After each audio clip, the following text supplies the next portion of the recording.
छात्र छात्राओं, सम्मानित अतिथिगण एवं शिक्षाविदों का प्रेरणा शोध संस्थान न्यास की तरफ से मैं डॉक्टर ऋतु दुबे तिवारी हार्दिक अभिनंदन करती हूँ। कार्यक्रम की शुरुआत सुमधुर हो और इसके लिए मैं आमंत्रित करती हूँ हरीश जी को कि वो आए और मंच पर अपनी प्रस्तुति दें। हरीश जी।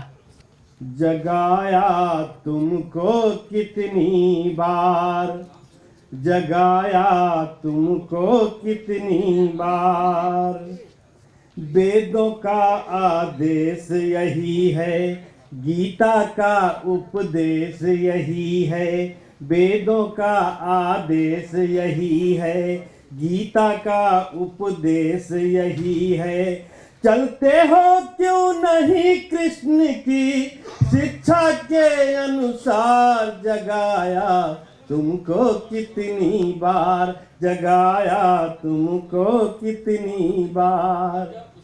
राजबुद्धि ने छोड़ दिया था, घर से नाता तोड़ दिया था, स्नेह योग से जोड़ लिया था, धर्म चक्र परिवर्तक के तुम भूल गए उपकार, जगाया तुमको कितनी बार, जगाया तुमको कितनी बार।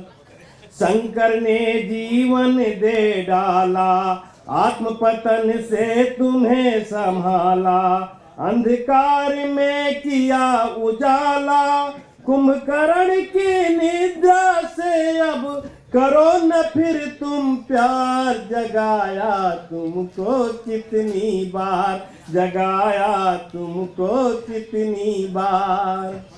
80 घाव लगे थे तन में, फिर भी व्यथा नहीं थी मन में, 80 घाव लगे थे तन में, फिर भी व्यथा नहीं थी मन में।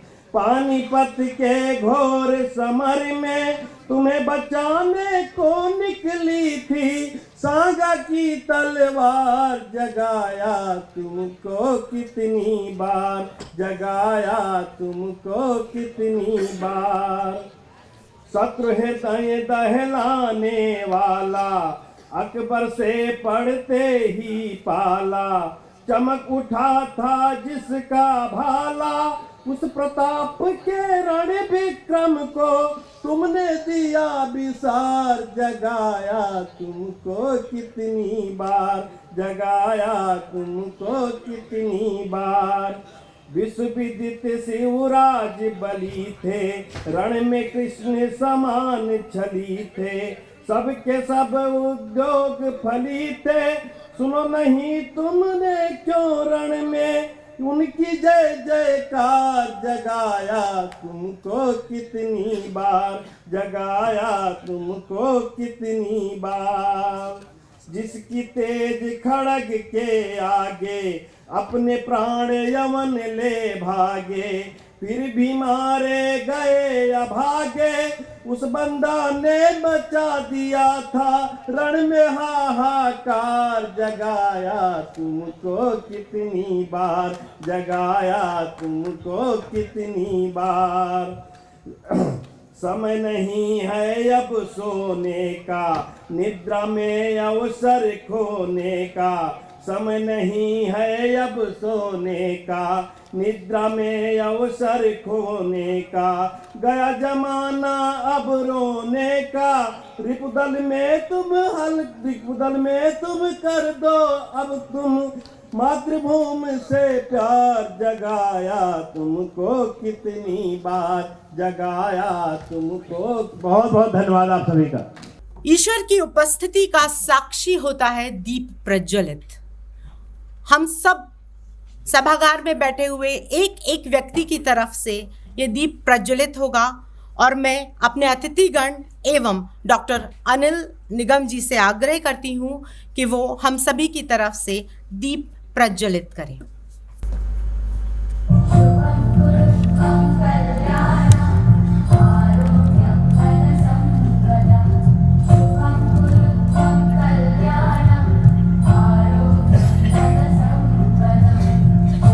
बुद्धि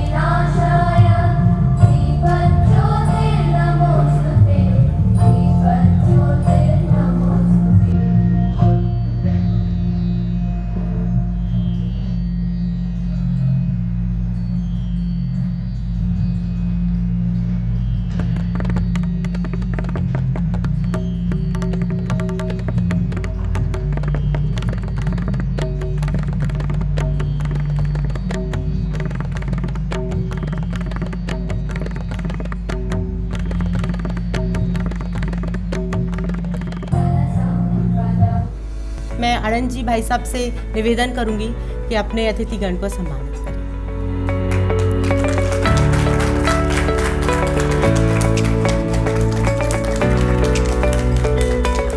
स्वागत करते हैं श्री हर्षवर्धन त्रिपाठी जी का।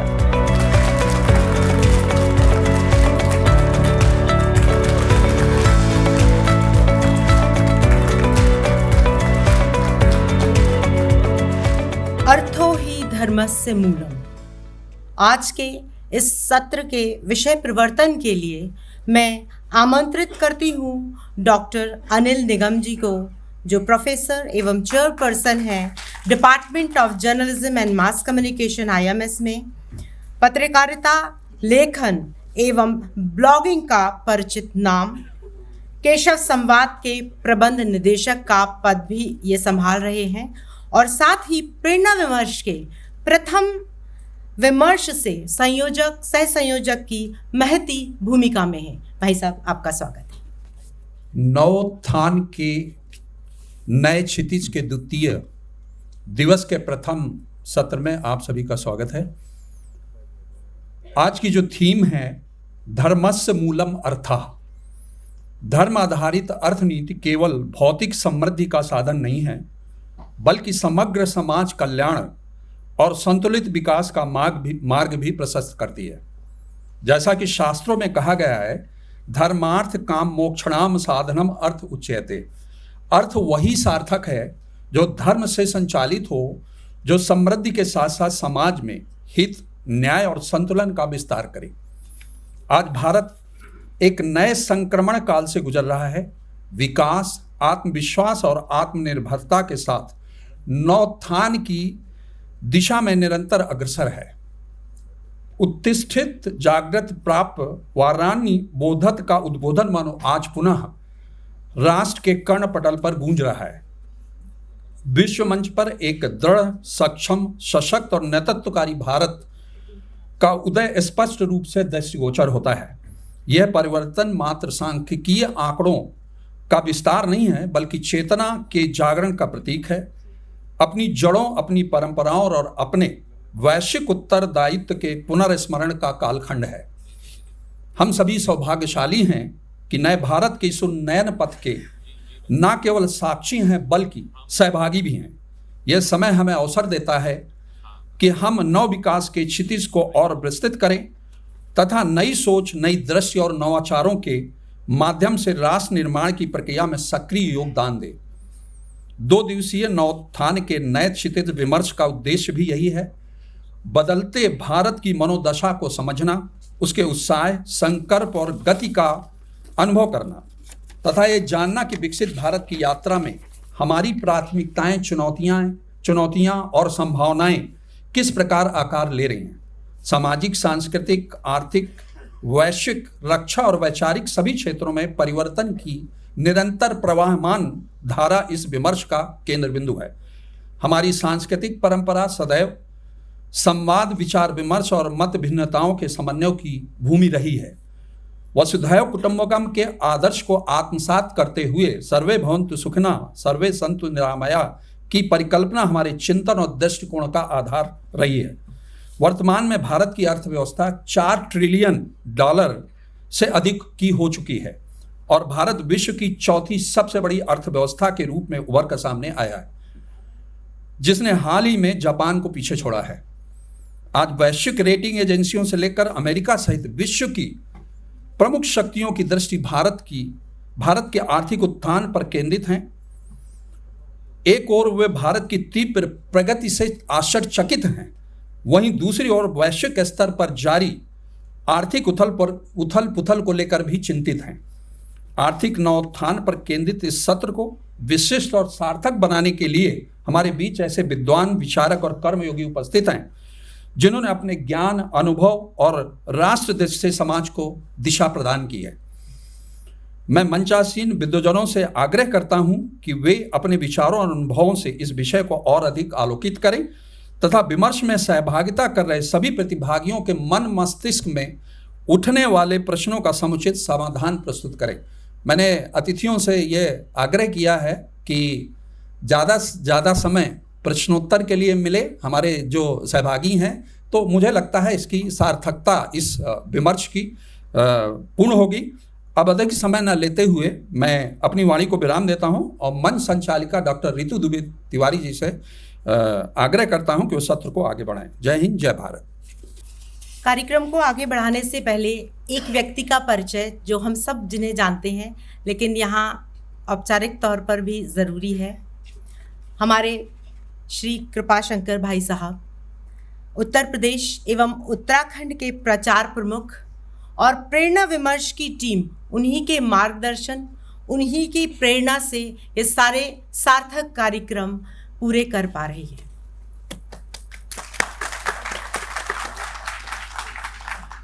कार्यक्रम को गति देने के लिए मैं आमंत्रित करती हूँ श्री हरीश चंद्र वर्णवाल जी का, वो मंच संभालें और हमारे अतिथिगण को एक सूत्र में खो दें। बहुत बहुत धन्यवाद आदरणीय रुपेश जी, हर्षवर्धन जी, आनंद जी और कृपाशंकर भाई साहब, श्याम जी, अनिल जी, सुभाष जी और सभी जो अतिथिगण हैं, सबको मैं प्रणाम करता हूँ। पहली बार मैं इस भूमिका में शायद हूँ अपने जीवन में। मैं कोशिश करूँगा कि सबसे अच्छे सवाल पूछ सकूँ और इस कार्यक्रम को अच्छे से संचालित कर सकूँ। जो आज का विषय दिया गया है, अर्थो ही धर्मस्य मूलम, मतलब धर्म का जो मूल आधार है वो अर्थ है। अब यहाँ धर्म की बड़ी व्यापक परिभाषा है, धर्म के बहुत सारे संदर्भ है और अर्थ को लेकर के भी जो विचार है वो बहुआयामी है, देखने का नजरिया अलग अलग है। अगर सही मायने में कहें तो इस समय अर्थव्यवस्था को लेकर जितने सवाल, मतलब दो तरह की धाराएं पूरी दुनिया में बह रही हैं। एक तरफ की धारा कहती है कि हम तो विकास के एकदम चरम पर हैं और दूसरी तरफ की धारा कहती है कि पता नहीं, मतलब पिछले 7 दशक में सबसे कमजोर स्थिति में शायद भारत है। दोनों तरह की धाराएं, मैं दोनों तरह की धाराओं को सुनता हूं। विषय का ही एक और पार्ट है आर्थिक क्षेत्र में नवोत्थान, मतलब हमारे देश की अर्थव्यवस्था में नवोत्थान, यानी विकास को जो एक सही दिशा दे, वही तो नवोत्थान है ना। और हमारे शास्त्रों में कहा गया है दोस्तों कि न अर्थात कार्यम व्यसनम न चो धर्मो अन्यथे शते, अर्थ धर्मो ही संसारम धार्यतः स्थिरम ध्रुवम, यानी अर्थ और धर्म दोनों मिलकर विकास को एक स्थिरता और समृद्धि प्रदान करते हैं। इसका मतलब अगर देखिए तो अर्थ और धर्म दोनों आपस में एक दूसरे से बेहद जुड़े हुए हैं। और आज का हमारा जो विषय है वो एक प्राचीन सत्य की पुनर्स्मृति है, यानी आर्थिक समृद्धि सिर्फ धन का संचय नहीं है, बल्कि अगर सही मायने में देखिए तो जन कल्याण का एक मार्ग है। जब अर्थ व्यवस्थित होता है तभी धर्म, कर्तव्य, मूल्य, नीति, सदाचार अपनी संपूर्णता और समग्रता में पल्लवित होते दिखाई देते हैं।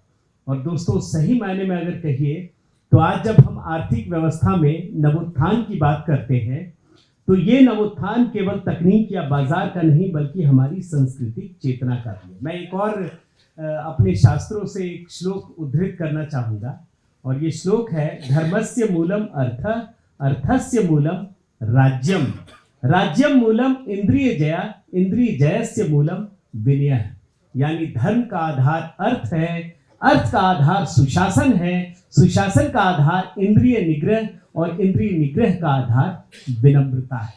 अब आप सही मायने में समझिए, जो मैंने श्लोक अपने प्राचीन परंपरा से, अपने संदर्भ ग्रंथों से ढूंढा है, साफ साफ पता चलता है कि कोई भी शब्द एकांगी नहीं है। मतलब सारे शब्द आपस में एक दूसरे से जुड़े हुए हैं और इस तरीके से जुड़े हुए हैं कि अगर एक भी शब्द को आप वापस खींच लें तो फिर वो पूरी की पूरी चेन बिगड़ जाती है। और मैं यहीं से अपने संवाद को भी शुरू करूंगा। मैं एक बात जरूर कहता हूं, अक्सर मेरे वीडियो अभी काफी वायरल भी होते हैं, मैं देख रहा हूं, कल वाले भी मिलियंस में गए। मैं ये जानता हूं कि इस समय देश में अर्थव्यवस्था बहुत तेज गति से आगे बढ़ रही है, ये मुझे साफ साफ दिखता है, किसी को भी दिखेगा। लेकिन सही मायने में अगर देखिए तो किसी क्षेत्र में अगर लगता है कि हम कमजोर पड़ भी रहे हैं तो हम में लड़ने की आतुरता है, भाई इस समय पूरी दुनिया में अगर भारत के खिलाफ सबसे अधिक अभियान चल रहा है अर्थव्यवस्था को लेकर, तो इसकी एक खास वजह यह है कि हम अर्थव्यवस्था की राह में बहुत तेजी से आगे बढ़ रहे हैं और जिन क्षेत्रों में कमजोर हैं हमारे अंदर आतुरता है। और आज का सवाल भी इसी संदर्भ में माननीय रुपेश कुमार जी से शुरू करूंगा। एक हाल ही में प्रधानमंत्री मोदी ने एक बहुत अच्छा संदर्भ उठाया और वही सवाल भी मैं पहला लेना चाहूंगा कि जब हम अर्थव्यवस्था में 2-3% गति के लिए जूझ रहे होते थे, लगता था कि काश 2-3% भी जीडीपी में ग्रोथ रेट हो जाए तो बहुत बड़ी बात होगी, तब इसका नाम दिया गया था हिंदू रेट ऑफ ग्रोथ। और आज अगर देखिए तो हम 8% से आगे बढ़ रहे हैं, लेकिन कोई इसको हिंदू रेट ऑफ ग्रोथ नहीं कहता। तो आखिर क्या वजह है, क्यों ऐसा दिखता है? जैसे कि देश आर्थिक दृष्टि से जिस ढंग से आगे बढ़ रहा है, अगर हम स्वतंत्रता के बाद से लेकर अभी तक का सारा कालखंड देखें तो जिस समय हमारा देश आज़ाद हुआ उस समय एक परिस्थिति इस प्रकार की थी कि लगभग 1000 साल के कालखंड ऐसा था जिस समय हम उनके गुलाम रहे, चाहे वो संघर्ष का कालखंड बोले या फिर हम वो गुलामी का कालखंड बोले। 800 साल मुगलों के और उसके बाद 200 साल अंग्रेजों के। वो एक मानसिकता, जो एक शिक्षा पद्धति, यहाँ के उच्च पदों पर बैठे हुए लोग, वो भी सब उसी शिक्षा पद्धति से पढ़े हुए लोग वहाँ पर पहुँचे। और जब वो उन्होंने पहुँचे तो उस समय उन्होंने भारत के विकास को एक जो गति थी वो स्लो भी थी और नीतियाँ बनाने वाले लोग भी उसी मानसिकता के थे। आज परिस्थिति बदली है। आज परिस्थिति बदलने के बाद लगभग नेतृत्व करने वाले 99.9% लोग ऐसे हैं जो स्वतंत्र भारत में पैदा हुए। स्वतंत्र भारत में पैदा होने के कारण से उनकी सोच में भी परिवर्तन आया। तो उसके बाद शिक्षा पद्धति भी और आर्थिक नीति भी देश की आज देश के हिसाब से बनना शुरू हुई है। परंतु अभी भी जो उस मानसिकता के कुछ लोग बैठे हैं वो इस प्रकार का इस पर प्रश्न चिन्ह वगैरह खड़े करते हैं। परंतु एक देश अगर उस समय से लेकर 1947 से लेकर अभी तक की स्थिति देखेंगे, अब थोड़ी गति अधिक है परंतु लगातार हम आगे की ओर बढ़ रहे हैं। जी बहुत बहुत धन्यवाद। मैं इसी से जोड़ करके, अब देखिए ये बहुत बड़ी बात है कि पहले के समय में ये चीजें होती थी, अब लोगों में एक समझ पैदा हो रही है। लेकिन अब एक सवाल उठता है कि राम मंदिर तो हम लोगों के सब सामने पूरा हुआ, हम लोग सोच भी नहीं पाते थे, ये बात सच है। जब भी राम मंदिर की बात होती थी, और ये हॉलिस्टिक सवाल है, समग्रता में अगर देखिए तो राम मंदिर की बात हो तो ये सवाल उठता था कि क्यों ना अस्पताल बना दिया जाए, गरीबी कितनी है। मतलब जब भी हम संस्कृति की बात करें तो सवाल क्या उठता था कि भैया गरीबी है, ये है, वो है, तमाम परेशानियों को गिनाना शुरू कर देते थे। लेकिन अगर आप देखिए तो इसी राम मंदिर की वजह से सिर्फ अयोध्या नहीं बल्कि पूरे देश, पूरे उत्तर प्रदेश की अर्थव्यवस्था को गति मिली है। मैं देख रहा था एक आंकड़ा कि राम मंदिर के शिलान्यास के बाद 45 करोड़ लोग वहां पहुंचे हैं। अब आप समझिए कि बात सिर्फ इतनी नहीं है कि राम मंदिर बनना है, बल्कि उसके जरिए विकास को भी एक नई गति मिलती है। तो क्या ये प्रमाण नहीं है कि ये जो संस्कृति है ये आर्थिक विकास का एक इंजन भी है? फिर सवाल है कि लोग स्वीकार क्यों नहीं कर पाते इसे? बहुत धन्यवाद हरीश जी। और मैं इन दोनों प्रश्नों को जोड़कर, जो आपने रुपेश जी से पूछा और जो भी आपने पूछा, इन दोनों को जोड़कर आप लोगों को बताता हूँ तो थोड़ा संदर्भ समझने में आसानी होगी। और भारत की अर्थव्यवस्था अभी किस स्थिति में है, और कई बार ऐसे प्रश्न आते हैं कि जिनको लेकर हम भी असहज हो जाते हैं कि आखिर सब कुछ तो हमें अंग्रेज देकर गए, सारी जितनी भी स्थिति रही वो अंग्रेजों के समय में ठीक हुई, रेलवे लाइन की शुरुआत उन्होंने की। और इस तरह से बताया जाता है कि जैसे भारत के लोगों को भारत के बारे में कुछ करना आता नहीं। एक तो हमारे जो आत्मगौरव था उसको उन्होंने हीन में बदल दिया। और इसका एक छोटा सा प्रमाण है, कुछ आंकड़े में बताऊंगा तो वो आसानी होगी। 2017 में अयोध्या में 1,78,00,000 लोग कुल दर्शन करने के लिए गए। और मैं मानता हूं कि ये आंकड़ा भी कम ठीक है, क्योंकि मेरे जैसे लोग भी जब तक सीखचों में राम थे बाहर से प्रणाम करते थे, हनुमानगढ़ी का दर्शन करते थे। निर्णय आने के बाद पहली बार मैं सीखचों के अंदर गया। ये मैं अपनी बात बता रहा हूँ, दूसरों का नहीं जानता हूँ। तो अधिकांश लोग आते थे 700 मीटर की फैजाबाद अयोध्या में, वो हनुमानगढ़ी दर्शन करते थे और चले जाते थे। चाय की दुकान भी कोई ऐसी नहीं थी जो संपन्न कहा जा सके। दिल्ली में तो अक्सर छापे वापे पड़ते हैं ना, तो पता चलता है कि वो गोलगप्पे खिला रहा था और करोड़ों उसके यहाँ से निकले। लेकिन अयोध्या के चाय वाले के पास अपना परिवार चलाने के लिए भी स्थिति नहीं थी। किसी भी सड़क का फुटपाथ नहीं था। मैं जो कह रहा हूं इसको ध्यान से सुनिएगा, तो अभी जब आप जाएंगे तो संदर्भ में अच्छे से समझ में आएगा। क्योंकि हम लोग मूलतः अवध के हैं, प्रतापगढ़ के हैं, तो इसलिए ज्यादा उसको अच्छे से समझते हैं। 1,78,00,000 में निर्णय आया 2,05,00,000। उसके बाद कोविड काल को छोड़ दीजिए, फिर शिलान्यास होता है 22 में 2,39,00,000, 23 में 5,75,00,000, 24 में 16,44,00,000 और 2025 का आंकड़ा जो अभी तक का है 23,82,00,000 लोग। अब अगर इसको आप कन्वर्ट करें, मैं बहुत सामान्य तरह से समझाता हूं, एक व्यक्ति 5,000 रुपए अगर अयोध्या में जाकर खर्च कर रहा है, हालांकि ऐसा नहीं होता है लेकिन फिर भी मैं 5,000 मान लेता हूं, और उसमें मैं फूल माला से लेकर, प्रसाद से लेकर, वहां उसके रहने की सारी व्यवस्था से लेकर अगर उसको जोड़ दूं तो 50 गुणा 5,000, अब कितने करोड़ की अर्थव्यवस्था हो गई, एक तो आप वो जोड़िए। दूसरा, मैं हमेशा कहता हूं कि कोई भी देश समाज, मैंने 2010 में पहली बार ये लेख लिखा था जब इलाहाबाद उच्च न्यायालय का निर्णय आया था, और जो जैसे कहते हैं ना कि धर्म अर्थ काम मोक्ष, हम तो उसी संस्कृति के हैं, उसी समाज के हैं। अगर धर्म अर्थ काम की इच्छा बची रहेगी तो मोक्ष तो मिलेगा नहीं। तो मतलब ये संभव ही नहीं है कि हम आधे अधूरे रह जाएं, तो वो तो यहीं टहलती रहेगी कहीं आसपास, किसी बढ़िया बिल्डिंग, किसी बढ़िया हलवाई की दुकान, किसी बढ़िया घर, किसी बढ़िया कार की इर्द गिर्द आत्मा कहाँ जाएगी, मोक्ष तो मिलेगा नहीं।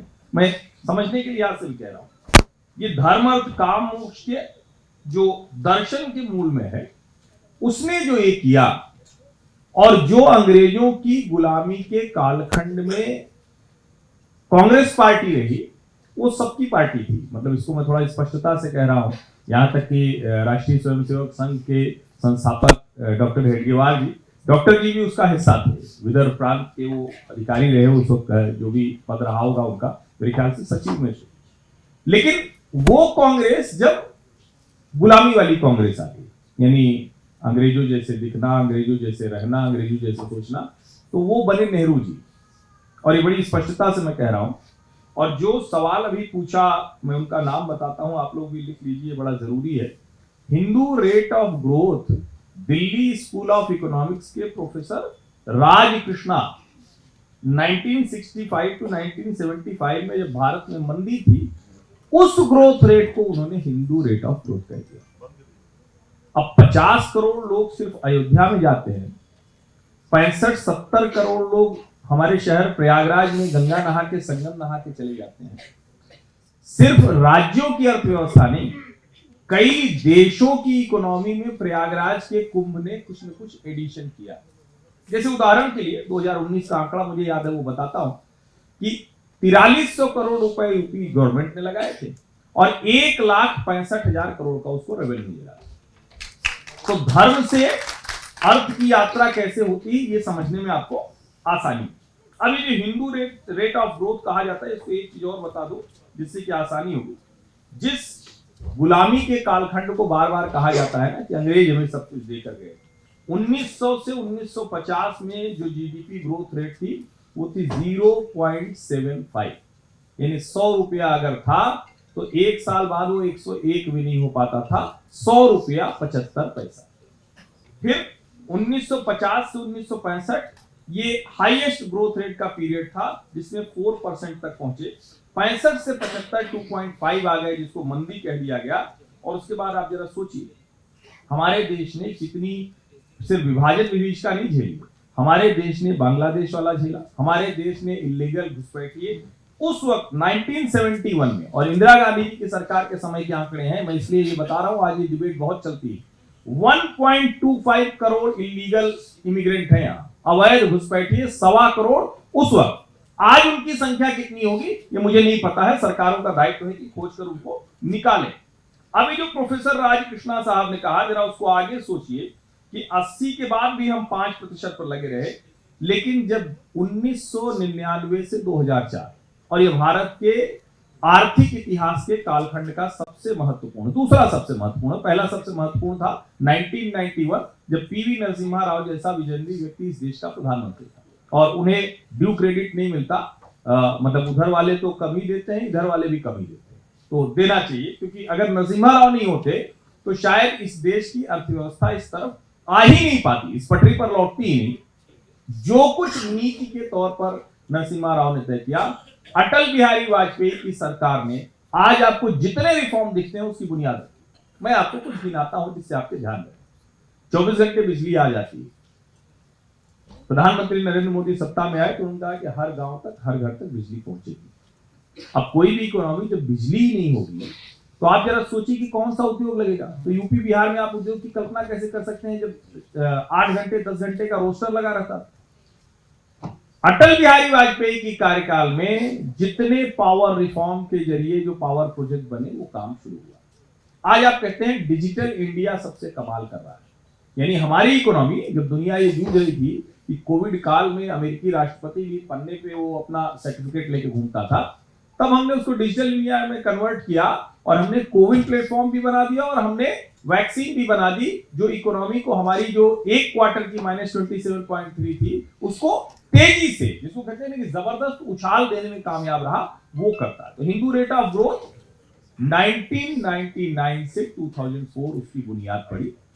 जिस यूपीए के शासन काल में कहा जाता है कि वो पहुंची 10% तक, उस वक्त महंगाई भी बहुत ज्यादा थी, लेकिन वो ग्रोथ रेट हमने अचीव कर लिया। और अगर मनमोहन सिंह की सरकार ने नीतिगत विफलताएं नहीं की होती, पॉलिसी पैरालिसिस नहीं रही होती, तो हम 10% प्लस की ग्रोथ पर एक दशक बिता चुके होते। अब इसका मतलब क्या होता है? अगर 6% की इकोनॉमिक ग्रोथ हो रही तो आपकी जेब में क्या आएगा, यह समझना बहुत जरूरी है। अगर 6% की इकोनॉमिक ग्रोथ है तो आपकी जेब में 20,000 रुपए अतिरिक्त ग्रोथ है। 8% की ग्रोथ हो गई, बढ़कर 40,000 हो जाती। और अगर 10% की ग्रोथ हो तो 60,000 रुपए आपके उसमें जुड़ जाते हैं। जरा इसको कल्पना कीजिए कि जब 2014 में ये सरकार आई, जिस सरकार का तीसरा कार्यकाल है, तो 86,000 पर एनम भारत के लोगों की औसत आय थी। अब चीजें आपको समझ में आएंगी।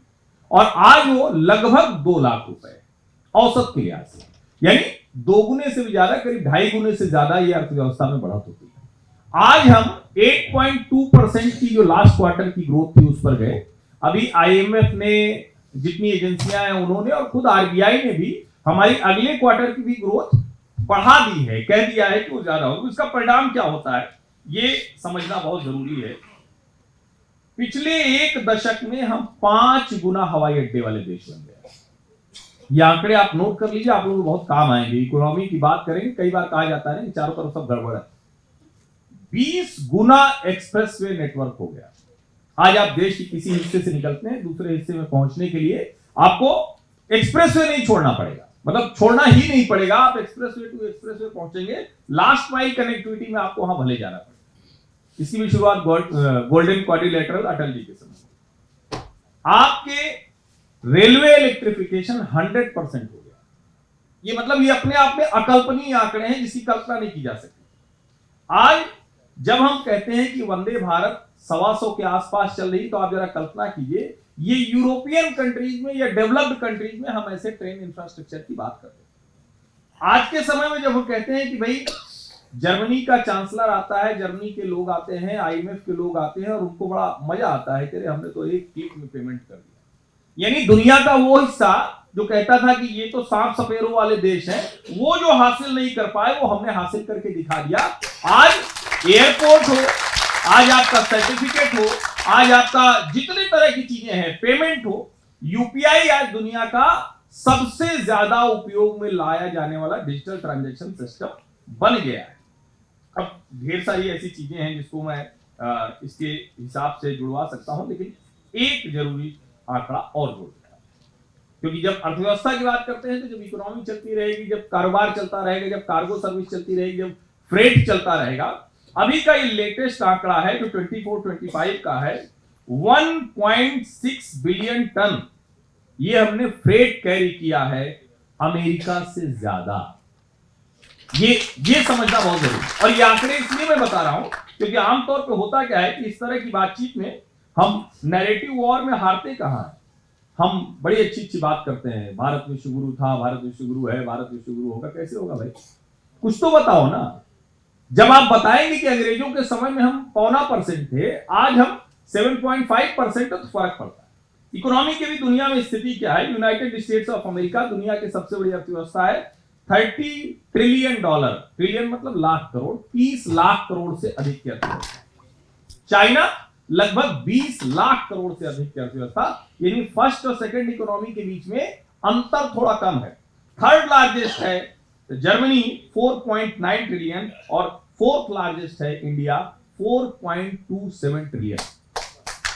जो दुनिया के आंकड़े कहते हैं 2031 यानी 2031 तक भारत $7.5 ट्रिलियन की इकोनॉमी हो जाएगा। इसका सीधा सा मतलब होगा कि हम थर्ड लार्जेस्ट तो होंगे ही, हम गैप कम करेंगे। और जो सबसे बड़ी बात है, मैन्युफैक्चरिंग में हमारा शेयर बढ़ने जा रहा है। अभी क्योंकि बहुत सी वॉलेटिलिटी हो गई, बहुत डोनाल्ड ट्रंप जैसा एक कहें कि प्रेसिडेंट आया अमेरिका का, जिसने पूरी जियोपॉलिटिकल डायनेमिक्स को बदल दिया है। कोई जानता नहीं है, मतलब अनप्रेडिक्टेबल है। और इतना अनप्रेडिक्टेबल जब इकोनॉमी में होता है तो बहुत ही वोलेटाइल हो जाता है। लेकिन उसके बावजूद हम इस स्थिति में है कि भारत दुनिया की सबसे तेजी से बढ़ती हुई अर्थव्यवस्था है। और इसके संदर्भ में समझिए कि चीन लगातार हमसे पीछे जा रहा है। और एक चीज और मैं कहूंगा, आज आप इंडिया सेमीकंडक्टर मिशन कर रहे हैं, आज आप आर्टिफिशियल इंटेलिजेंस कर रहे हैं, आज ये जो कंपनियां हैं माइक्रोसॉफ्ट, अमेजॉन, ये जितनी कंपनियां हैं बड़ी बड़ी, वो यहां आकर पैसे लगा रही करें। 80 के दशक में वो अवसर हमने खो दिया। इसकी वजह से जो चीन 80 के दशक में हमारे बराबर खड़ा था, आज हमसे कितनी बड़ी अर्थव्यवस्था हो गया, लगभग 4.5 गुना बड़ी अर्थव्यवस्था हो गया। तो टाइम लगेगा, लेकिन हिंदू रेट ऑफ ग्रोथ अब शुरू हुई। आपने तो इतने सारे तथ्य रखे हैं और दरअसल चूंकि अर्थव्यवस्था को लेकर आपने इतना काम किया है, इस वजह से हम लोगों को इतने आंकड़े देखने को मिले। अब माननीय अनंत जी, आपसे एक छोटा सा प्रश्न पूछता हूँ कि आप तो चूंकि कारोबार में भी सक्रिय हैं, और देखिए अगर अभी हाल के समय को देखें, जैसे धर्म और अर्थव्यवस्था को मैं जोड़ना चाहता हूँ, तो प्रधानमंत्री मोदी ने जीएसटी को लेकर एक बड़ा रिफॉर्म किया। अच्छा, उन्होंने जिस खास कालखंड को चुना वो नवरात्रि और दीपावली का समय था, और देखते ही देखते 6 लाख करोड़ रुपए का व्यवसाय हो गया पूरे देश में। अब देखिए, अगर यही वाला काम अगर उन्होंने शायद दिसंबर में, जनवरी, फरवरी या किसी भी महीने में किया होता तो शायद वो गति मिलती नहीं। इसका मतलब है धर्म और अर्थव्यवस्था ये दोनों आपस में जुड़े हुए हैं। हमारा पूरा का पूरा जो सांस्कृतिक कालखंड है वो कहीं ना कहीं अर्थव्यवस्था को भी टच करता है। तो ऐसे में आपसे मैं पूछना चाहता हूं कि ये जो दृष्टिकोण है धर्म और अर्थव्यवस्था को, ये पहले की सरकारों में क्यों नहीं आ पाया? देखिए, जिस प्रकार से स्वतंत्रता के पश्चात, अर्थात प्रशासनिक स्वतंत्रता के पश्चात जो भी आधारभूत ढांचा बनाया गया हमारा, उसके अंदर एक लेफ्ट ओरिएंटेड विचार था, तो उसका धर्म से सिंक होने का तो कहीं कोई प्रश्न ही नहीं उठता है।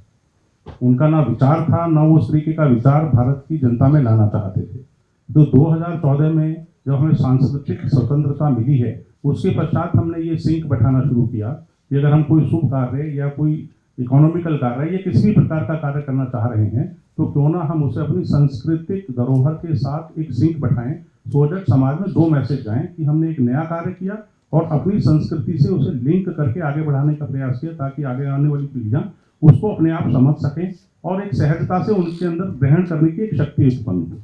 तो जीएसटी का जो एक इतना बड़ा परिवर्तन देश में किया गया, बिजनेसमैन होने के नाते हम उसको भली बात समझते हैं कि उससे पहले हमें कितने प्रकार के फॉर्म भरने पड़ना है, एक स्टेट से दूसरे स्टेट जाना है, कितने सारे रजिस्ट्रेशन कराने हैं। उन सबसे तो स्वतंत्रता मिली, तो वो स्वतंत्रता व्यवसायी के लिए भी एक नए प्रकार का स्वतंत्रता का आभास था कि इतने सारे टैक्स के जो प्रोसीजर्स थे या जो प्रॉब्लम्स थे, एक झटके में हमने दूर किया है। और आज इतना ईजी हो गया है कि एक छोटे से छोटा व्यवसायी भी बैठे अपने गद्दी पे बैठे हिसाब लगा सकता है कि मेरी इतनी सेल हुई है, मेरी इतनी परचेज हुई है, तो मेरे को इतना जीएसटी भरना है। नहीं तो जीएसटी से पहले आपकी डिपेंडेंस सीए या जो चार्टर्ड अकाउंटेंट फर्म्स थी उनकी इतनी ऊपर थी कि आपको महीनों लगते थे, फिर जाके डेटा आता था और उसमें न जाने कितनी गलतियां होती थी। तो जो देश के अंदर ये जो बदलाव की एक बयार चल रही है, इसका एक छोटा सा उदाहरण जैसे अभी हर्षवर्धन जी ने दिया कि जो 2014 में पर कैपिटा इनकम लगभग 86,000 थी और आज 2 लाख हो गई है। मैं उसी में थोड़ा सा ऐड कर रहा हूँ कि 2014 में हमारी देश की जनसंख्या 126 करोड़ थी और 2025 में जब हम बैठे हैं तो 146 करोड़ है। तो उसमें 20 करोड़ की जनसंख्या बढ़ने के बावजूद भी अगर हमने अपनी पर कैपिटा इनकम को 86,000 से 2 लाख पे लाए हैं, यह बहुत बड़ी उपलब्धि है। 20 करोड़ तो जनसंख्या इटली, फ्रांस और जर्मनी की मिला के है। हमने उस चैलेंज को भी स्वीकार करते हुए अपनी जो नीतियां बनाई हैं, हम उस पर निरंतर कार्य कर रहे हैं। जीएसटी उसमें बहुत बड़ा पड़ाव था और अभी जो आपने लेबर लॉज का इम्प्रूवमेंट किया है, क्योंकि हम विदेशों में बड़े संपर्क में रहे, एक बहुत बड़ा बॉटलनेक था कि भाई इतने लेबर लॉज हैं, हमें तो समझने के लिए कंसल्टेंट हायर करने पड़ते हैं इंडिया में, तब भी हमारी समझ में नहीं आता कि अगर वहाँ पर हम कोई उद्योग खोलने जाएंगे तो इन चैलेंजेस को कैसे इशू करेंगे। आज जब वो लेबर लॉ रिफॉर्म्स लाए गए हैं तो उसमें आम कर्मचारी की सारी प्रॉब्लमों को ध्यान में रखते हुए उन्हें इस प्रकार से व्यवस्थित कर दिया गया है। ये गेम चेंजर होने वाला है। आगे आने वाले आप समय में देखेंगे जो विश्व में अनेकों कंपनियां सिर्फ इस वजह से भारत नहीं आ रही थी कि लेबर लॉ उनके लिए एक बहुत बड़ा हर्डल हुआ करता था, वो बहुत ही बुद्धिमत्ता से, बहुत ही सुलझे हुए तरीके से सरकार ने एड्रेस कर दिया है। आगे आने वाले 10 वर्ष के समय में आप देखेंगे कि भारत के अंदर उद्योगों की एक बयार आने वाली है। अब अगला प्रश्न मैं माननीय रुपेश जी से पूछना चाहूँगा, थोड़ा नेक्स्ट लेवल पर लेकर चलते हैं। अब ये तो देखिए कई सारे उदाहरणों से ये स्पष्ट हो गया माननीय रुपेश जी कि हमारी संस्कृति और अर्थव्यवस्था दोनों आपस में जुड़े हुए हैं। जितने भी हमारे धार्मिक केंद्र हैं वो सब के सब जुड़े हैं, यहाँ तक कि जो त्योहार भी हैं। जैसे मैं एक और जोड़ता हूँ, महाकुंभ के बारे में हर्षवर्धन जी ने भी बताया, करीब 60-65 करोड़ लोग पहुंचे महाकुंभ में, 3 लाख करोड़ रुपए का कारोबार हुआ उस दौरान में। अब देखिए इस समय देश में क्या चल रहा है कि अब पूजा पद्धति पर ही विवाद पैदा करना शुरू कर दिया गया है। तो कैसे देखते हैं, मतलब जैसे जैसे हम अर्थव्यवस्था की दिशा में आगे बढ़ रहे हैं वैसे वैसे जो नए नैरेटिव क्रिएट किए जा रहे हैं उसे आप कैसे देखते हैं? देखिए, जैसे मेरे परिचय में बताया कि मैं जम्मू कश्मीर में भी रहा हूँ, तो 10 साल पिछले मैं जम्मू कश्मीर में था। मैंने जम्मू कश्मीर का एक प्रांत का उदाहरण देकर आपको बताता हूँ कि कैसे अर्थव्यवस्था कहीं की अच्छी होती है, या लद्दाख का भी उदाहरण देकर बताता हूँ। 5 अगस्त 2019 से पहले जम्मू कश्मीर में देश भर का कोई भी व्यक्ति वहां पर इंडस्ट्री लगाने के लिए नहीं आ सकता था, उसको लैंड नहीं मिलती थी। परंतु कुछ ना कुछ वो कर किसी को पार्टनर बनाकर वहां पर एक लैंड लेता था। फिर उसको रहने की समस्या आती थी कि रहा कहाँ जाए, तो फिर वो पंजाब में नज़दीक में पठानकोट पड़ता है, तो वहां पर एक रहने के लिए अपना मकान खरीदता था, जम्मू कश्मीर में उद्योग लगाता था। परंतु राष्ट्रीय एकात्मता के नाते 5 अगस्त 2019 को 370 हटी, 335A भी हटा। उसके बाद जम्मू कश्मीर में केंद्र सरकार ने एक योजना दी, 28,000 करोड़ का एक पैकेज दिया वहां की इंडस्ट्री को डेवलप करने के लिए। जब 28,000 करोड़ का पैकेज आया तो लोगों को लगा कि देश भर से लोग आएंगे क्या, परंतु वो 1.5 साल के अंदर ही वो 28,000 करोड़ की इन्वेस्टमेंट करने वाले लोग आए। दोबारा से जम्मू कश्मीर की आज की सरकार ने केंद्र सरकार को पत्र लिखा, जो उस समय उसका विरोध कर रहे थे। वो कह रहे हैं कि अब इस पैकेज को बढ़ाइए, आप 75,000 करोड़ बढ़ाइए, 1 लाख करोड़ बढ़ाइए इसको। दूसरी ओर लद्दाख के बारे में जब विचार करेंगे तो 2018 तक 55 करोड़ रुपए लद्दाख का बजट होता था, जो सारा खर्चा वर्चा वहां की हिल काउंसिल वगैरह को मिलता था। आज वो बढ़कर 5,000 करोड़ के लगभग हो गया। अब वो जो वहां पर डेवलपमेंट होना शुरू हुई तो उसके कारण से दूर दराज के क्षेत्र के अंदर भी, जैसे इंफ्रास्ट्रक्चर के बारे में उन्होंने बताया कि इंफ्रास्ट्रक्चर भी पहुंचा, साथ ही साथ वहां पर आज कश्मीर तक रेल भी पहुंची। तो फिर वहां पर ये जो मालगाड़ी है व्यवसाय करने के लिए, व्यवसाय भी पहुंचा साथ में। और वहां के लोगों को भी, जो वहां पर हॉर्टिकल्चर के सेब इत्यादि ये सब होता था, वो मंडी उनको नहीं मिलती थी कहाँ बेचें, तो आज वहां से वो मालगाड़ी शुरू हुई, तो उनका वो सामान भी, वो चाहे केसर हो, चाहे वो ड्राई फ्रूट हो, या फिर वो एप्पल हो, वो सब भी अब देश भर में रेल माध्यम से जाना शुरू हुआ। परंतु इतने वर्षों के बाद, स्वतंत्रता के 75-80 वर्षों तक ट्रेन वहां पर नहीं पहुंच पाई थी। तो ऐसे एक एक क्षेत्र की भी डेवलपमेंट इस सारे में से हो रही है। परंतु इन सब चीजों का एक और विचार करने की आवश्यकता है कि वास्तव में ये आर्थिक स्थिति 3 प्रकार के हिस्से बनते हैं पूरे देश में। पूरे अपनी हिस्ट्री को भी अगर विचार करेंगे तो एक वो है कि जब विदेशी आक्रांताएं हमारे देश में आई, उससे पहले की भारत की स्थिति कैसी थी। भारत में अपनी बंदरगाहें थी भारत की, भारत का व्यवसाय पूरी दुनिया के साथ जुड़ा हुआ था। और उस समय अगर उससे भी एंशिएंट काल में जाए, हम वैदिक काल में भी जाएं, तो खेती इत्यादि करना पूरी दुनिया में सबसे पहले भारत में ही वो सब चीजें भी प्रारंभ हो गई थी। और हमारे शास्त्रों में भी वर्णन है कि टैक्स व्यवस्था भी थी, परंतु टैक्स भी कितना लेना है, जितना मधुमक्खी किसी फूल में से रस लेती है शहद बनाने के लिए, कि वो फूल भी मुरझाता नहीं है और उसको टैक्स भी मिल जाता है डेवलपमेंट के काम के लिए, शहद बनाने के लिए। तो इतना हमारे शास्त्रों में वर्णन है कि टैक्स भी लेना तो कितना लेना। तो इस प्रकार की व्यवस्थाएं थी। परंतु एक दूसरा कालखंड आ गया जो मैंने बताया 1000 वर्ष का। इसमें भी 1700 तक हमारे देश का जो व्यापार पूरी दुनिया में था, 25% दुनिया के व्यापार भारत के माध्यम से ही चलता था, भारत से चलता था। इस बीच में क्या हुआ कि लगातार भारत से जब विदेशी आक्रांता आए तो सोना चांदी भारत से बाहर जाना शुरू हुआ। पहले वालों ने लूटा और दूसरों वालों ने व्यापार के माध्यम से भारत से बाहर निकालना शुरू किया।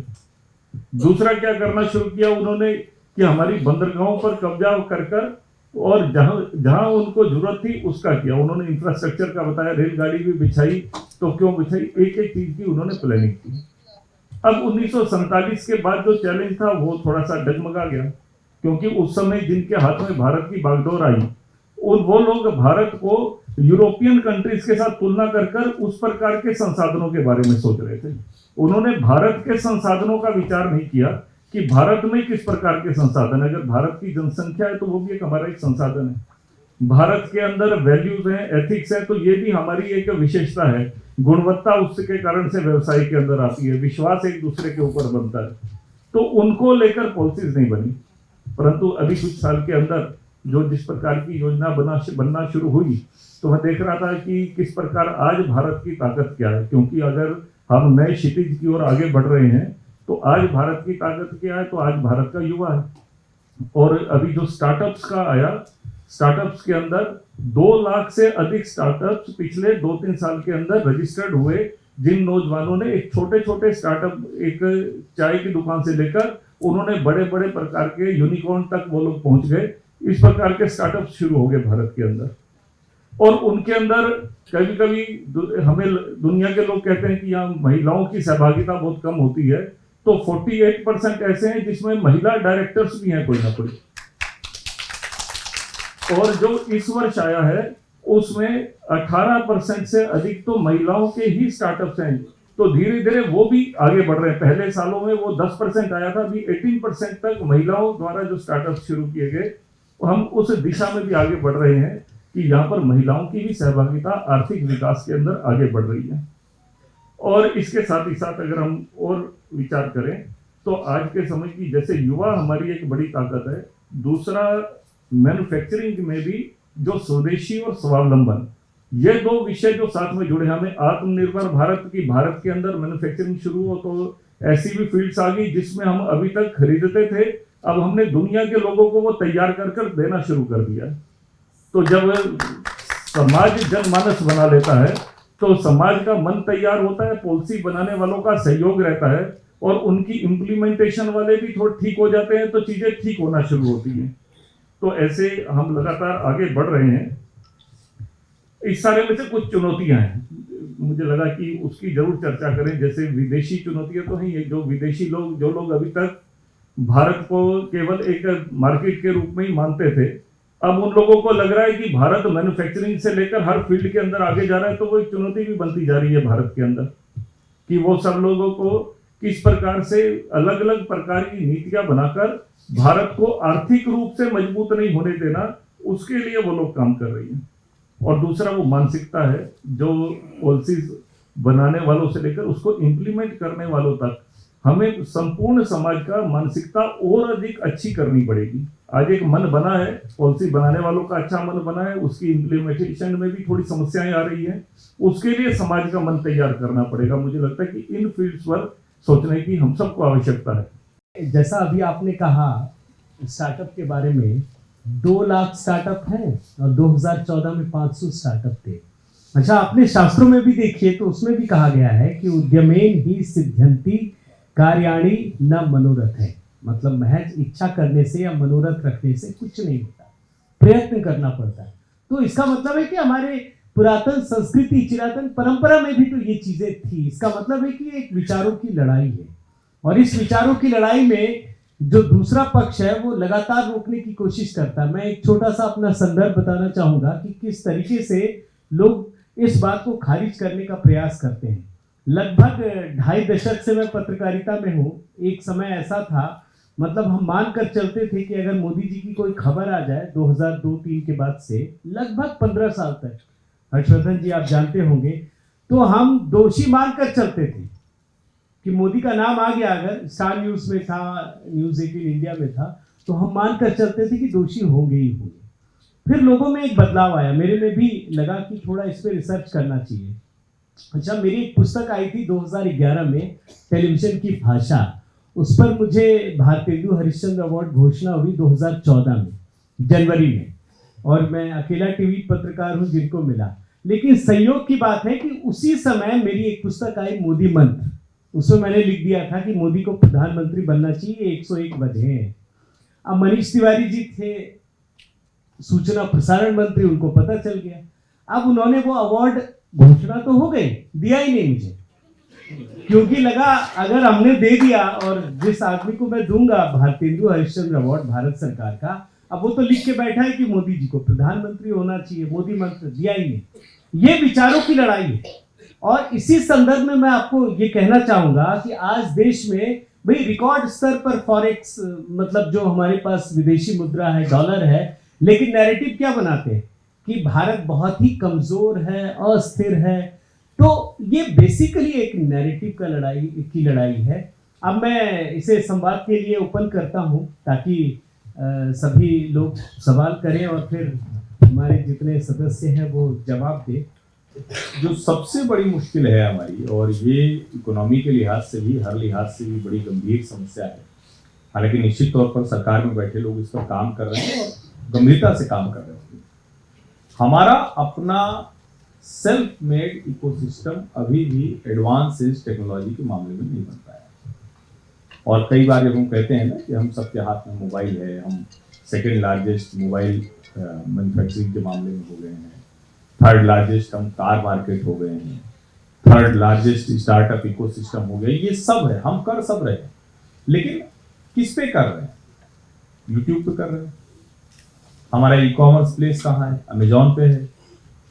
हम किस पर काम कर रहे हैं? तो फेसबुक पर काम कर रहे हैं, एक्स पर काम कर रहे हैं। हमारा अपना कोई, जो जिसको हम कहते हैं ना कि स्वदेशी की बात हम करते हैं, कोई इकोसिस्टम नहीं तैयार है। और ये बड़ी चुनौती है, क्योंकि किसी ने एक दिन लिखा कि जरा कल्पना कीजिए कि अगर अचानक जीमेल सर्विस बंद हो जाए, क्योंकि फोन तो खुलता ही नहीं है ना, सबके फोन बिना मेल डाले तो खुले नहीं। और एक छोटा सा आंकड़ा मैं देता हूं जिससे आप लोगों को समझने में आसानी होगी कितनी बड़ी मुश्किल है। 67,100 करोड़ ये एप्पल हमारे देश से लेकर जाता है। 40,241 करोड़ ये अमेजॉन लेकर जाता है। 31,221 करोड़ जिसको लगता है गूगल है सब फ्री में दे रहा है, वो हमारे देश से लेकर जाता है। माइक्रोसॉफ्ट लगभग 23,000 करोड़, मेटा 22,000 करोड़ प्लस। ये मैं कुछ कंपनियों को उदाहरण दे रहा हूं। अगर हमने इस क्षेत्र में काम नहीं किया तो हम बहुत से काम कर रहे हैं, सरकार भी बहुत कुछ कर रही है। अभी जोहो के जो संस्थापक हैं श्रीधर वेम्बू, उन्होंने पूरा वो ऑफिस सूट दिया है, सब कुछ दिया है। लेकिन मैंने उनको उस पर भी लिखा कि कमाल की बात यह है कि जोहो मेल बनाने के लिए भी आपको मेल चाहिए तो जीमेल आ जाती है। मतलब ये भी मुश्किल है कि जोहो मेल में भी आपको बनाना है तो आपको, तो इकोनॉमी कभी भी टाइम के साथ जो चेंजेस है अगर उसके साथ आप नहीं चल रहे हैं तो नहीं हो सकता है। ये फर्स्ट फेज हमने बहुत अच्छे से कंप्लीट कर लिया। सेकेंड फेज में हम कुछ ठीक ठाक कर रहे हैं, लेकिन जो अगला फेज है, जो चुनौती वाला है, क्योंकि आने वाले समय में दुनिया कैसी होगी, कि कभी कभी एलन मस्क के इंटरव्यू सुना कीजिए, उसमें समझ में आता है कि दुनिया कैसी होगी। उस टेक्नोलॉजी वाले क्षेत्र में हम कहाँ खड़े हैं, ये चिंता की बात है, और गंभीर चिंता की बात है। ये आपने सही संदर्भ जोड़ा, बल्कि मैं एक और वाक्य जोड़ दूं। यूट्यूब भी कहता है कि हम भारत में लोगों को 20,000 करोड़ दे रहे हैं। हम लोग तो यूट्यूबर भी खुद को कहते हैं, लेकिन वो 20,000 करोड़ दे रहे हैं तो लेकर कितना जा रहे हैं आप सोचिए। भाई लोगों को ये 55 या 45% देते हैं, इसका मतलब वो दोगुना से भी अधिक लेकर के जा रहे हैं। तो ये मंच मैं अब ओपन करता हूँ आम लोग सबके लिए। सत्र की सार्थकता निश्चित तौर पे तभी संभव है जब तमाम प्रश्न जाग उठें। अब हम शुरू करना चाहते हैं, प्रश्नोत्तर का समय शुरू होने वाला है। प्रश्नोत्तर हेतु प्रश्न आमंत्रित हैं, किंतु ध्यान रहे कि जिस पैनलिस्ट से आपका सवाल है, सबसे पहले आप उसका नाम लें ताकि वो आपके प्रश्न को सुन सकें ध्यान से और उसका उत्तर दे सकें। मेरा सवाल हर्षवर्धन त्रिपाठी आपसे है। आपने अपने वक्तव्य में मेंशन भी किया कि भारत विश्व की चौथी बड़ी अर्थव्यवस्था 4.27 ट्रिलियन की बन रही है। सवाल ये है कि ये आर्थिक विकास कितना समान रूप से वितरित है। धर्मस्य मूलम अर्थः में जब हम धर्म के पर्सपेक्टिव से देखते हैं तो अर्थ का विस्तार भी न्यायपूर्ण होना चाहिए। सवाल है कि हम जो इकोनॉमिक रूप से कितना समान रूप से सभी के पास पहुंच पा रहे हैं। ये बड़ा संकट है, और ये संकट सिर्फ भारत के सामने नहीं, पूरी दुनिया के सामने है। दुनिया के 8% लोग दुनिया के 90% संपत्ति के कब्जेदार हैं। ये सिर्फ हमारी समस्या नहीं, ये दुनिया की समस्या है। और इसका रास्ता क्या होगा, ये भी अभी ठीक ठीक नहीं दिख रहा है, क्योंकि इसका रास्ता तो वही है जो जिसको हम कहते हैं ना कि भारत की हिंदू अर्थव्यवस्था, यानी आपकी जो सबसे छोटी इकाई है उसको इकोनॉमी के तौर पर डेवलप करना पड़ेगा। मैन्युफैक्चरिंग के जरिए जब आप कहते हैं तो मैन्युफैक्चरिंग कभी भी जब करेगी तो वो सेंट्रलाइज्ड होती चली जाएगी, यानी जितनी बड़ी कंपनी उतना बड़ा मुनाफा, उतने बड़े उसके जो शेयर धारक हो गए, लाभांश वाले होंगे, उनको मिलेगा, लेकिन नीचे उतने लोगों को नहीं मिलेगा। अब भारत के संदर्भ में कहें तो हमारी सबसे बड़ी चुनौती पहले थी कि हम जो 50% से अधिक लोग गरीबी रेखा के नीचे थे उनको ऊपर लाएं। हम उसमें कामयाब रहे। 25 करोड़ से अधिक लोग जो गरीबी रेखा से ऊपर आ गए। हम आज इस स्थिति में नहीं है कि हम भूखमरी की स्थिति में हैं, तो जो बेसिक नेसेसिटी हैं वो हम देने की स्थिति में आ गए। अब इसके बाद निश्चित तौर पर अगला चरण ये होना चाहिए, और इसमें अगर हम कहें तो जो धर्म और अर्थ को जोड़ने की बात है, भारत में एक जगह से दूसरी जगह पर धर्म के केंद्र के नाते जाना और आर्थिक व्यवस्था एक मंदिर के इर्द गिर्द होना ये सामान्य प्रचलन में था। अब उस तरह से नहीं है।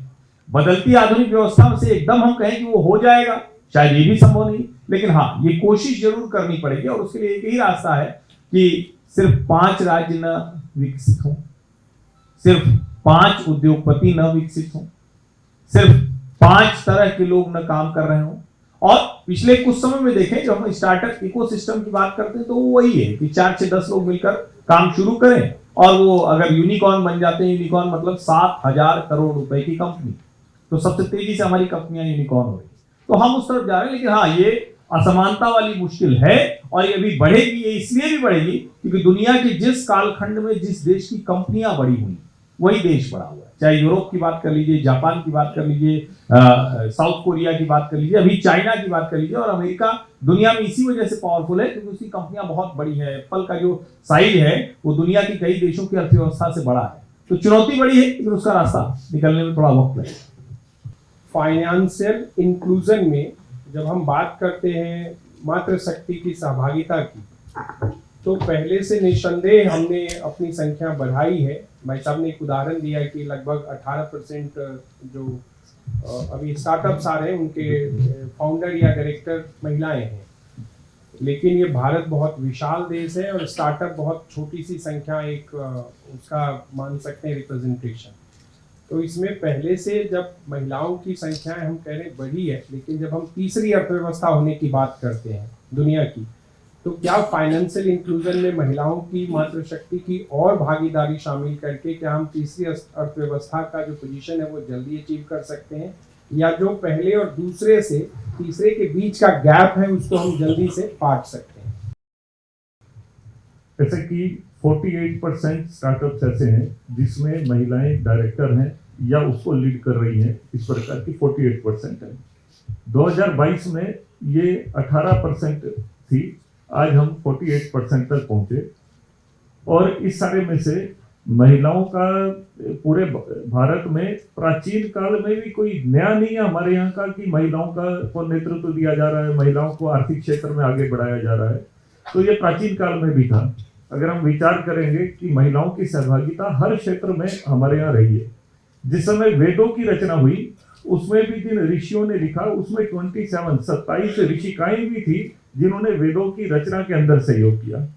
और जब भारत का संविधान बना तो भारत के संविधान निर्माताओं की वो जो टीम बनी, उस टीम में 13 महिलाएं, जो उस समय संविधान के निर्माण करने वाली भी भूमिका के अंदर 13 महिलाएं थी। तो महिलाओं की सहभागिता रही हमारे देश के अंदर। परंतु आपकी ये बात ये भी ठीक है कि ये और अधिक बढ़नी चाहिए, और केवल महिलाओं की नहीं तो दूर दराज के क्षेत्रों में रहने वाले वनवासी क्षेत्र के जो शेड्यूल ट्राइब्स हैं उनके स्टार्टअप्स के अंदर और उनके भी विकास के बारे में। और अभी मैं तवांग गया था पिछले महीने अरुणाचल प्रदेश में, तो वहां पर भी मुझे एक मिला कि उसने कहा मैंने टूरिज्म को लेकर एक स्टार्टअप शुरू किया। तो रिलीजियस टूरिज्म के साथ साथ बॉर्डर टूरिज्म के ऊपर भी काम होना शुरू हुआ उस क्षेत्र के अंदर। बॉर्डर टूरिज्म भी बढ़ा। हमने एक अपना जब 370 हटी तो संघ की योजना से कुछ अपने संघ के स्वयंसेवकों को मिलकर लगा कि कुछ आर्थिक क्षेत्र में जम्मू कश्मीर में काम करना चाहिए। तो एक लीड नाम की एक सेक्शन 8 कंपनी बनाई, Ladakh Jammu Kashmir economic growth and development dialogue उसका नाम रखा। उसके माध्यम से उसमें 11 सेक्टर्स में हमने उस क्षेत्र में काम करना शुरू किया। हेल्थ है, एजुकेशन है, मैन्युफैक्चरिंग है, उसमें एग्रो इंडस्ट्री है, एग्रीकल्चर है, ऐसे अलग अलग प्रकार के उसमें 11 सेक्टर ट्रेड सहित बनाए। और उसके ऊपर अलग एक थिंक टैंक्स बनाए जिसके बारे में विचार करें, उसमें माताएं बहनें भी, महिलाओं की भी उसके अंदर सहभागिता रखी। और ये समाज का इनिशिएटिव पहली बार भारत के अंदर था कि समाज इस प्रकार का सोच रहा था कि उस प्रोफेशन के अंदर, वरना आमतौर पर क्या होता है कि एक प्रोफेशन के अंदर अगर 4 लोग हैं तो वो सोचते हैं कि 5वां हमारे कंपटीशन में ना आए, अगर 5वां आ गया तो फिर समस्या खड़ी हो जाएगी। इसलिए जब टूरिज्म की साइट्स 4 जगह होटल्स बनते हैं तो वो चाहते नहीं कि 5वीं साइट खुले, क्योंकि वहां पर एक टूरिस्ट जाएगा तो इधर का टूरिस्ट वहां जाएगा तो उधर डेवलपमेंट नहीं हो पाएगी। तो इसलिए बहुत सारे हमारे पूरे भारत में ही ऐसी स्थिति रही। जैसा वो इनिशिएटिव समाज का हुआ, ऐसे ही पूरे भारत में हर स्टेट में ऐसे इनिशिएटिव शुरू करने पड़ेंगे और पूरे भारत का भी चिंतन करने के लिए करना पड़ेगा। ये आने वाले समय के कुछ काम हम सबके सामने आएंगे कि जो आर्थिक विकास के लिए समाज का क्या इनिशिएटिव रहेगा उस सारे में, और उसमें पॉलिसी के लिए भी सुझाव उसमें जाएंगे, उसकी इम्प्लीमेंटेशन के लिए भी, और क्या क्या नए आयाम हो सकते हैं अपने आर्थिक विकास के, उसके ऊपर भी सोचना पड़ेगा। दूसरा है कि कभी कभी हम IIT IIM वगैरह में स्टूडेंट से इंटरेक्शन के लिए जाते हैं तो उनके सामने जैसे बताया कि भारत में क्या क्या चीजें ऐसी हैं जो अभी भी हमें विदेशों से मंगवानी पड़ती है या अभी भी हम लोग निर्भर हैं उनके ऊपर। जैसे अभी बताया उन्होंने कि किस प्रकार से एप्पल से लेकर यूट्यूब और बाकी सबका बताया। जब उन नौजवानों के सामने वो लिस्ट रखते हैं, एक 40-50 चीजों की लिस्ट है, अगर वो लिस्ट रखते हैं तो उन्हीं में से कुछ लोग ये कहते हैं कि हम इस पर प्रयास करेंगे, परंतु उनको जरूरत होती है कुछ ऐसे लोगों की जो उनका हाथ पकड़कर उनको आगे बढ़ा सकें, कुछ ऐसे लोगों की जो उनको प्रोत्साहित कर सकें, और ऐसे लोग हम सब भी बने और ऐसे ही सरकार में से भी कुछ लोग बने। ऐसे एक प्रयास अवश्य करने पड़ेंगे। महिलाओं के लिए भी है, वो अनुसूचित वर्ग के लिए भी है, वो हमारे यहाँ पर शेड्यूल ट्राइब्स के लिए भी है, ग्रामीण क्षेत्र के दूर दराज के लोगों के लिए भी है। सब प्रकार का लेकर समावेश कर पॉलिसी बनानी पड़ेगी। भारत एक इंपोर्ट डिपेंडेंट इकोनॉमी बनकर इस भंडार का अत्यधिक निर्भर हो चुका है। और दूसरा मेरा प्रश्न है हरीश बरनावल जी से। आपने कुंभ का जिक्र किया, अब माघ मेला लगने जा रहा है। कुंभ की अपार सफलता के कारण ये बहुत बड़े स्तर पर इसकी तैयारी चल रही है, जिसमें कम से कम 9 करोड़ श्रद्धालुओं के आने की उम्मीद है। और इस बार का थीम है सुरक्षा, संक्षिप्त में स्वच्छता, प्लीज संक्षिप्त में प्रश्न हाँ, पूछिए। स्वच्छता, सुरक्षा। तो मैं ये पूछना चाहती हूँ कि हमारे जितना आपने रुपेश जी ने भी महिलाओं का बताया, सब कुछ बताया, क्या जो सिंगल महिलाएं हैं वहां तक जाएं तो उनकी सुरक्षा का भी है या वहीं पर सुरक्षा का इंतजाम है?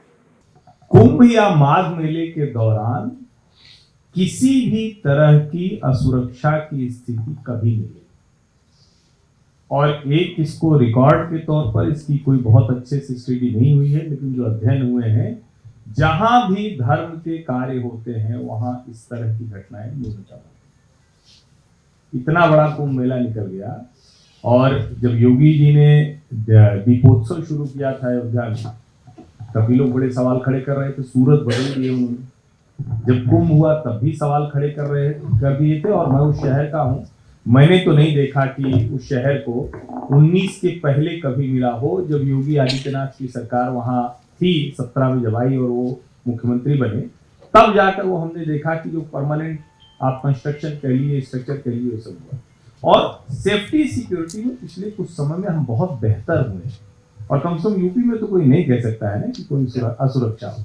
तो कम से कम यूपी के संदर्भ में तो ये सोचना ही बंद कर। धार्मिक स्थल पर कहीं भी किसी हिंदू धार्मिक स्थल पर किसी तरह की कोई असुरक्षा की स्थिति नहीं होती है। एक लाइन की बात। मेरा एक प्रश्न आपसे है त्रिपाठी जी, जो ट्रंप है, ट्रंप के माइंड सेट पर तो अभी रिसर्च चल रही है। जो सीनियर डायरेक्टर है वो माथा पीट रहे हैं, उनमें मेरी एक बेटी भी है। लेकिन क्या ये हमारे देश के लिए उचित नहीं है? वैसे तो हमारे एक एक्सपर्ट कहते हैं डेड इकोनॉमी भारत के लिए, ये उचित नहीं है। अमेरिकन क्या करते हैं? खाली मैनेजमेंट करते हैं, काम हमारे बच्चे करते हैं, हमारे लोग करते हैं। जब इस तरह इनके साथ बुरा व्यवहार होगा, अपने देश में आएंगे। और एक खास बात मैं डॉक्टर्स के बारे में कहती हूँ, हमारा देश उन्हें पढ़ाता है, उन्हें वो हमारे लोगों के ऊपर हाथ साफ करते हैं, लेकिन जब मौका होता है यहाँ से छुट्टी लेकर विदेशों में कमाने के लिए चले जाते हैं। क्या उनको अपने देश में नहीं काम करना चाहिए? ट्रंप के बारे में मैंने पहले ही कहा, वो दरअसल एक जिसको कहें कि कई बार किसी को भ्रम हो जाता है, वो मेक अमेरिका ग्रेट अगेन की कैंपेन चलाई। और आज आप सोचिए, मैं उसके भी आंकड़े दे सकता हूँ, लेकिन मैं इसको छोड़ देता हूँ, लेकिन आपको बता देता हूँ, मेरे ध्यान में है, जो वहां का कंज्यूमर 8% कॉस्ट जो है वो वहन कर रहा था, अभी वो 37% कॉस्ट उसको लगती है। टैरिफ की बात मैं बता रहा हूँ। जहां तक रही बात कि हमारे बच्चे वहां गए हैं, तो ठीक है, हमने एक समय में कहा था ब्रेन ड्रेन है, लेकिन वो ब्रेन गेन भी है। ऐसा नहीं है कि हम वहां गए तो सब कुछ सिर्फ उन्हीं को दिया, और जिस देश में आप जा रहे हैं वहां तरक्की कर रहे हैं, तो उसको इस तरह से भी नहीं देखना चाहिए कि हमने उनको सब कुछ दिया, हमको भी बहुत कुछ मिला है। अब हमारे यहाँ का इकोसिस्टम क्रिएट हो, हमारी अपनी तैयारी हो कि हम उन बच्चों को बुला भी सकें, या बुलाने को छोड़िए, जो बच्चे यहाँ अभी तैयार हो रहे हैं उनको बेहतर अवसर मिले। मैं दीप आलोक, मैं भी मीडिया से हूँ। तो मेरा प्रश्न सर ये है कि अगर यही देश, हम तो विदेशों में तो हम काफ़ी नाम कमा रहे हैं, काफ़ी हमारा नाम हो रहा है, लेकिन हम अंदर जिस चीज़ से हम लड़ रहे हैं, मैं ये पूछना चाहता हूँ सर, अगर यही घटना कई बांग्लादेश और यहाँ पर बन गया तो आपकी जो प्रगति है वो कहाँ जाएगी? आप क्या भूमिका में समझती हैं? कैसे हम इन चीज़ों से लड़के इन चीज़ों को हटाएंगे और हम आगे लगातार प्रगति को चलेंगे? Thank you sir. आपका जवाब मैं सिर्फ एक लाइन में दे सकता हूँ। 15 अगस्त को प्रधानमंत्री मोदी का भाषण देखिए, उन्होंने घुसपैठियों के बारे में बहुत ही दृढ़तापूर्वक एक बयान दिया था, और उसके बाद जो चीजें हो रही है ना, वो उसी दिशा में कार्यरत है। आप अगर उत्तर प्रदेश का ही उदाहरण देख लेना तो आपको सारी चीजें क्लियर हो जाएंगी। अभी पुलिस वाले पहुंचे नहीं है, पूरा गांव का गांव खाली हो गया, तो चिंता मत कीजिए। देखिए, परेशानियां हैं, लेकिन हम उस दिशा में बहुत अच्छे से कार्यरत हैं। धन्यवाद। मैं लखनऊ से संजीव श्रीवास्तव, मीडिया पर्सन हूँ। जिस स्टार्टअप और सतत विकास की हम बात कर रहे हैं, बहुत तेजी से विकास हो रहा है, उसका एक तो मॉडल अभी तक इतना डेवलप हुआ है पूरे हिंदुस्तान में। अभी 3 स्टेट की बात हुई है, और हम लोग विकसित भारत की बात करते हैं, और 2030 या 2047 तक ये मॉडल हमारा कितना डेवलप होगा, इस पे भी कोई, क्योंकि हम हिंदुस्तानी हैं, हम पूरे भारतवर्ष की बात कर रहे हैं, उस पटल पे आप थोड़ा सा मार्गदर्शन करेंगे। 220 से अधिक जिले भारत के ऐसे हैं जहां पर कोई ना कोई स्टार्टअप रजिस्टर्ड हुआ है। तो इसका मतलब है कि देश के अंदर इतने डिस्ट्रिक्ट्स की सहभागिता उस सारे के बीच में होना शुरू हुई है। दूसरा है कि एक समय था जब हम लोग ग्लोबलाइजेशन की बात करते थे कि वैश्वीकरण की ओर, और दुनिया के लोग हमें ये बातें सिखा रहे थे। आज वो सब लोग भी अपने अपने देश के बारे में सिर्फ सोचना शुरू हो गए हैं। वो अमेरिका के बारे में सोच रहा है, चाइना के बारे में सोच रहा है। आज उनको भी, जब हम स्वदेशी की बात हमने शुरू की, उस समय सब लोग कहते थे कि ढकियानुसी लोग हैं, सिर्फ अपने देश के बारे में सोच रहे हैं, दुनिया से अलग रहकर, ऐसा बहुत सारी बातें हमारे सामने प्रश्न आते थे। कई बार हम उत्तर नहीं दे पाते थे। तो ग्लोबलाइजेशन के बजाय सब अपने अपने देश के बारे में आज भारत ने भी विचार करना शुरू किया है। तीसरा, जो युवा भारत से विदेश जा रहे थे, जिसको हम ब्रेन ड्रेन बोलते थे, वो संख्या अगर पिछले 4-5 साल की देखेंगे, वो संख्या घटी है कि भारत के अंदर जो युवा है उसको भारत में मौके मिल रहे हैं ये सब चीजें करने के लिए। जो वो सोचता था कि भारत के अंदर टैलेंट को कोई कदर नहीं है, इस कारण से मैं विदेश जा रहा हूँ, वहां पर सैलरी ज्यादा है, बाकी सब ज्यादा है। और परंतु इस सारे में से एक समाज का मन और भी तैयार करने की आवश्यकता है कि व्यक्ति सक्सेसफुल तो जीवन में बहुत लोग हैं। डॉक्टर अंबेडकर जी ने कहा कि सफल लोग तो बहुत हैं, परंतु उसके साथ साथ महान बनने की और आगे बढ़ने वाले लोग कितने हैं। कि सफलता तो जीवन के अंदर आजकल लोग गिन भी लेते हैं। फेसबुक के ऊपर एक पोस्ट डालते हैं, शाम तक कितने लोगों ने उसको रीट्वीट किया, या ट्विटर पर डाला तो कितने लोगों ने लाइक किया, तो उससे वो काउंट कर लेता है कि इतने लोग मेरे को जानते पहचानते हैं। परंतु सफल जीवन के साथ साथ सार्थक जीवन कैसे हो, सफल जीवन के साथ साथ हम लोग महान व्यक्ति के नाते कैसे बने। मेजर ध्यानचंद के जीवन की घटना आती है कि मेजर ध्यानचंद जब जीते तो उसके बाद जर्मनी वालों ने उनको कहा कि आप हमारे देश में आ जाइए, यहाँ पर इस खेल को डेवलप करना है, हमारे देश की ओर से खेलिए। तो उन्होंने कहा नहीं, मैं भारत के लिए ही काम करना चाहता हूँ। तो वो प्रसिद्ध तो पहले ही हो गए थे, परंतु प्रसिद्धि के साथ साथ वो उस घटना के बाद महान हो गए। सेम ऐसा ही एपीजे अब्दुल कलाम के भी जीवन का उदाहरण मिलता है कि इस देश का इतना बड़ा वैज्ञानिक जब विदेशों ने कहा तो उन्होंने, और सबसे बड़ी घटना, जैसे हम बहुत सारी घटनाएं पढ़ते हैं, तो इजराइल जिस समय बन रहा था, जैसे आज भारत आगे की ओर बढ़ रहा है, जिस समय इजराइल स्वतंत्र हो रहा था तो यहूदी दुनिया के अलग अलग देशों में थे।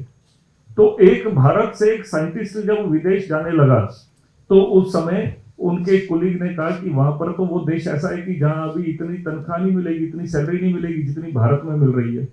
वहां पर इस प्रकार का इंफ्रास्ट्रक्चर, घर वगैरह भी नहीं मिलेंगे, और चारों तरफ से दुश्मनों से घिरा हुआ देश है, कभी भी युद्ध हो जाता है। तब वो जा रहे हो तो उसने उस समय कहा कि 1800 साल से हमारे पूर्वज ये संकल्प कर रहे थे कि इजराइल को ऐसा बनाना है, आज मौका मिला तो मैं कैसे रुक सकता हूं। इस भावना वाले नौजवान हमें घरों के अंदर भी संस्कार देकर तैयार करने पड़ेंगे। तो इन विषयों पर भी हमें आने वाले समय में काम करना पड़ेगा। मेरा हर्षवर्धन जी से एक प्रश्न है, कोई भी देश आगे बढ़ता है, विश्व में अपना स्थान ग्रहण करता है, तब करता है जब उसका एक्सपोर्ट ज़्यादा होता है इंपोर्ट की तुलना में। भारत की स्थिति आज की क्या है और आने वाले इसमें इस दृष्टि से क्या भारत सोचता है, एक ही है। दूसरा, 20वीं शताब्दी में जो हथियार था वो ऑयल था। आज 21वीं शताब्दी की जब हम बात करते हैं तो 21वीं शताब्दी में हथियार फूड होने वाला है। जो फूड कंट्रोल करेगा वो दुनिया पे राज करेगा, ऐसा बोला जाता है। तो इन दोनों प्रश्नों की दृष्टि से भारत की क्या भूमिका आगे के, वो धर्म को आधार में मानकर जो हम चलते हैं उसमें किस प्रकार की हो सकती है, एक बार। नहीं, पहला तो ये कि फूड तो हमेशा रहा है और फूड नहीं होने वाला है, ये डेटा होने वाला है, और डेटा भी नहीं होने वाला है, टेक्नोलॉजी होने वाली है, जिसकी चर्चा मैंने आपके प्रश्न से पूर्व जो मैंने एक जोड़ा था तो उसमें बताया कि हम उसमें बहुत लैग कर रहे हैं, बहुत पीछे हैं। हो सकता है कि आगे हम जाएं, तो टेक्नोलॉजी के मामले में है। अच्छी बात यह है कि हम सचेत हो गए हैं, हम उस दिशा में काम कर रहे हैं, कुछ प्रयास हम बड़े कर रहे हैं, नंबर 1। दूसरा, आपने कहा कि कोई भी इकोनॉमी तब बड़ी होती है जब वो एक्सपोर्ट करती है। ये भी एक थोड़ा सा मिथ है। ये जरूरी नहीं है कि हम सब कुछ एक्सपोर्ट करें तब हम बड़ी इकोनॉमी। अलग अलग देशों की अलग अलग चीजें रहे, ठीक है, गल्फ कंट्रीज का ऑयल रहा, दूसरे लोगों की दूसरी चीजें रही। हाँ, कंपनी बड़ी होती है और वो कुछ बनाएगी तो मैन्युफैक्चरिंग सेक्टर हो सकता है, लेकिन भारत जैसा देश जो डोमेस्टिक कंज्यूमर इकोनॉमी है, यानी अगर हम अपने देश में अपने देश का बनाया हुआ खाएं, पहने, गाड़ी चलाएं, इमारत बनाएं, सब करें, हम एक्सपोर्ट कम भी करें तो हमारी इकोनॉमी बड़े से अच्छे से चलेगी।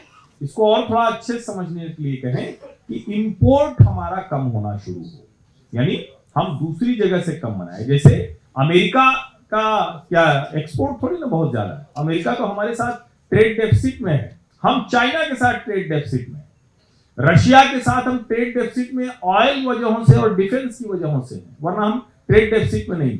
तो क्या हम हमारे काम की ज्यादातर चीजें अपने यहां बना पाएंगे? नंबर एक। दूसरा, दुनिया के दूसरे देश और खासकर कहें तो हमारा पैरेलल सिर्फ चाइना है, चाइना जिन मार्केट्स में है क्या हम वहां घुस पाएंगे? जैसे अभी जब पुतिन आए थे तो मैं लगातार टीवी चैनलों पर एक बात कह रहा था, मैं उम्मीद करता हूं कि MEA, commerce ministry, finance ministry के लोगों ने वो खुद ही कर रहे होंगे, समझदार लोग हैं, लेकिन सुनी तो जरूर होगी।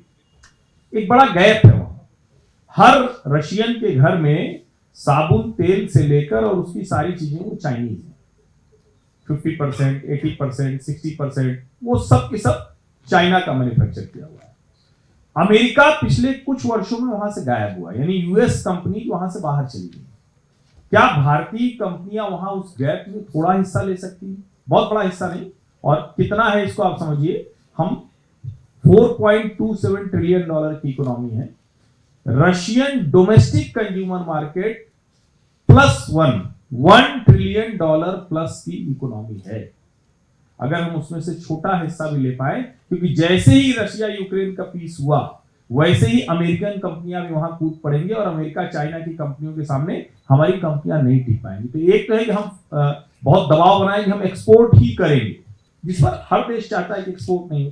हम कह रहे हैं हम भी उनके यहां जाकर बनाएंगे, और अगर हम बनाएंगे तो हम स्ट्रेटेजिकली मजबूत होते हैं। बहुत सी ऐसी चीजें होती है जो हम दूसरे देशों में कर रहे हैं। जैसे इस पे एक और मैं बताऊं कि फर्स्ट टाइम अटल बिहारी वाजपेयी की सरकार में हमने ऑयल ब्लॉक खरीदा था रशिया, ये पहली बार था कि हम दूसरे देश में जाकर खरीद रहे हैं। तो बहुत सी ऐसी चीजें हैं। हाँ, अगर सामान्य भाषा में कहें तो एक्सपोर्ट यानी किसी को हम बेच के कुछ उससे ले रहे हैं, इंपोर्ट यानी हम खरीद के उसको कुछ दे रहे हैं। तो जाहिर है इंपोर्ट ज्यादा होगा तो डॉलर डोमिनेंस बढ़ेगा, अमेरिका बैठे बैठे कमाएगा, मौज करेगा, ये सीधी सी बात है। दो प्रश्न है। पहला प्रश्न रुपेश जी भाई साहब से है। आपने जैसे अभी स्टार्टअप की बात करी, तो स्टार्टअप जो है वो सच में रोजगार इंजन है या केवल वैल्यूएशन का खेल है?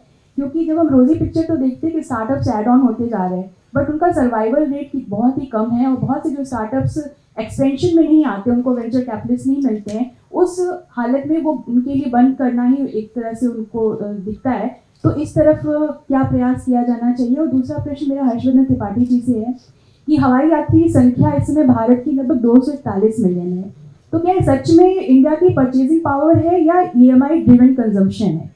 पहले मैं जवाब देता हूँ, छोटा जवाब है। EMI तो बहुत सी चीजों में होगी, लेकिन कोई फ्लाइट के लिए तो EMI लेके नहीं जाएगा, नंबर एक।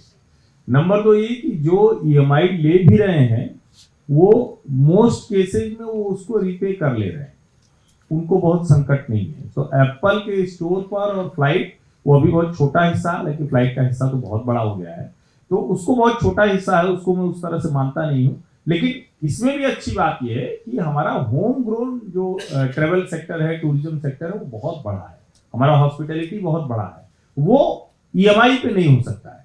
हाँ, दूसरी बहुत सी चीजें EMI पे हो सकती है, EMI में भी बुराई नहीं है, दुनिया की कोई भी इकोनॉमी। और इसको मैं थोड़ा सा और एक लाइन में समझा दूं कि हम ट्रेडिशनल बैंकिंग वाले लोग थे, जो दुनिया के डेवलप्ड इकोनॉमीज हैं वो इन्वेस्टमेंट बैंकिंग वाले लोग थे, यानी पैसा रखे रखे कितना बढ़ेगा, पैसा कुछ करके बढ़ेगा।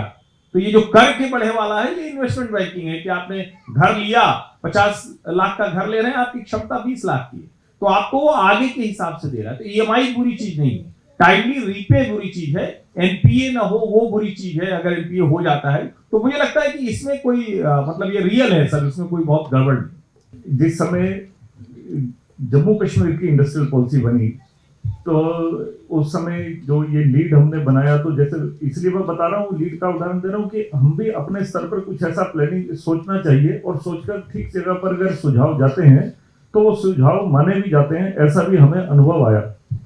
तो उस समय बनी तो हमें लगा कि जब इंडस्ट्री जम्मू कश्मीर में आएगी तो केवल शहरों के नजदीक या फिर एक क्षेत्र में ना रह जाए। तो उस समय सरकार ने वहां पर जो सुझाव दिए वो मान भी लिया। ए और बी 2 कैटेगरीज बना ली जोन की। जिन रूरल ब्लॉक्स के अंदर पहले से इंडस्ट्री है उसको ए में रखा, उसमें इंसेंटिव थोड़े कम थे। बी जोन में जहां अभी तक इंडस्ट्री नहीं है तो उन क्षेत्रों को डेवलप करने के लिए, विकसित करने के लिए वहां पर थोड़े इंसेंटिव ज्यादा दे दिए। फिर एक और अनुभव था, वो पूरे देश में ही अलग अलग जगह प्रत्येक राज्य में इंडस्ट्रियल पॉलिसी के समय में आता है, चाहे वो हिमाचल हो, उत्तराखंड हो, जम्मू कश्मीर हो या कहीं भी, कि उस समय जब अटल जी प्रधानमंत्री थे उस समय एक बहुत अच्छी इंडस्ट्रियल पॉलिसी वहां आई।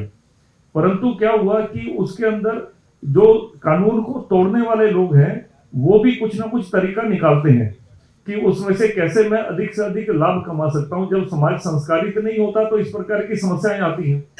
तो वो मैन्युफैक्चरिंग कहीं और करते थे, बेचते कहीं और थे, बिलिंग वहां से करवा लेते थे, उसका भी वो रास्ता निकाल लेते थे। इस प्रकार के भी लोग थे। परंतु इस बार जो बनी, क्योंकि समय के साथ साथ चीजें ठीक होती हैं, पुराने अनुभवों से अगर व्यक्ति नहीं सीखता है तो फिर वो नुकसान में जाता है, तो इसलिए उससे सीखना शुरू किया। तो अब इस प्रकार की इंडस्ट्रियल पॉलिसी बनाई कि जो 10 साल तक कम से कम उसको वहां पर, अगर उसको इंसेंटिव चाहिए तो 10 साल तो वहां पर मैन्युफैक्चरिंग भी करनी पड़ेगी, मार्केटिंग भी वहीं से करनी पड़ेगी। इसी प्रकार से स्टार्टअप्स के बारे में भी विचार करना चाहिए कि स्टार्टअप्स के अंदर भी कुछ जो कैपिटल, जो उन्होंने कहा कि कुछ सरकार ने तो बहुत छोटी छोटी राशि भी देना शुरू हुई, छोटा है माइक्रो लोन और वो सब बोलकर 50,000 रुपए तक का भी वो लोन सरकार दे रही है और वो बहुत आसान तरीके से मिल जाता है।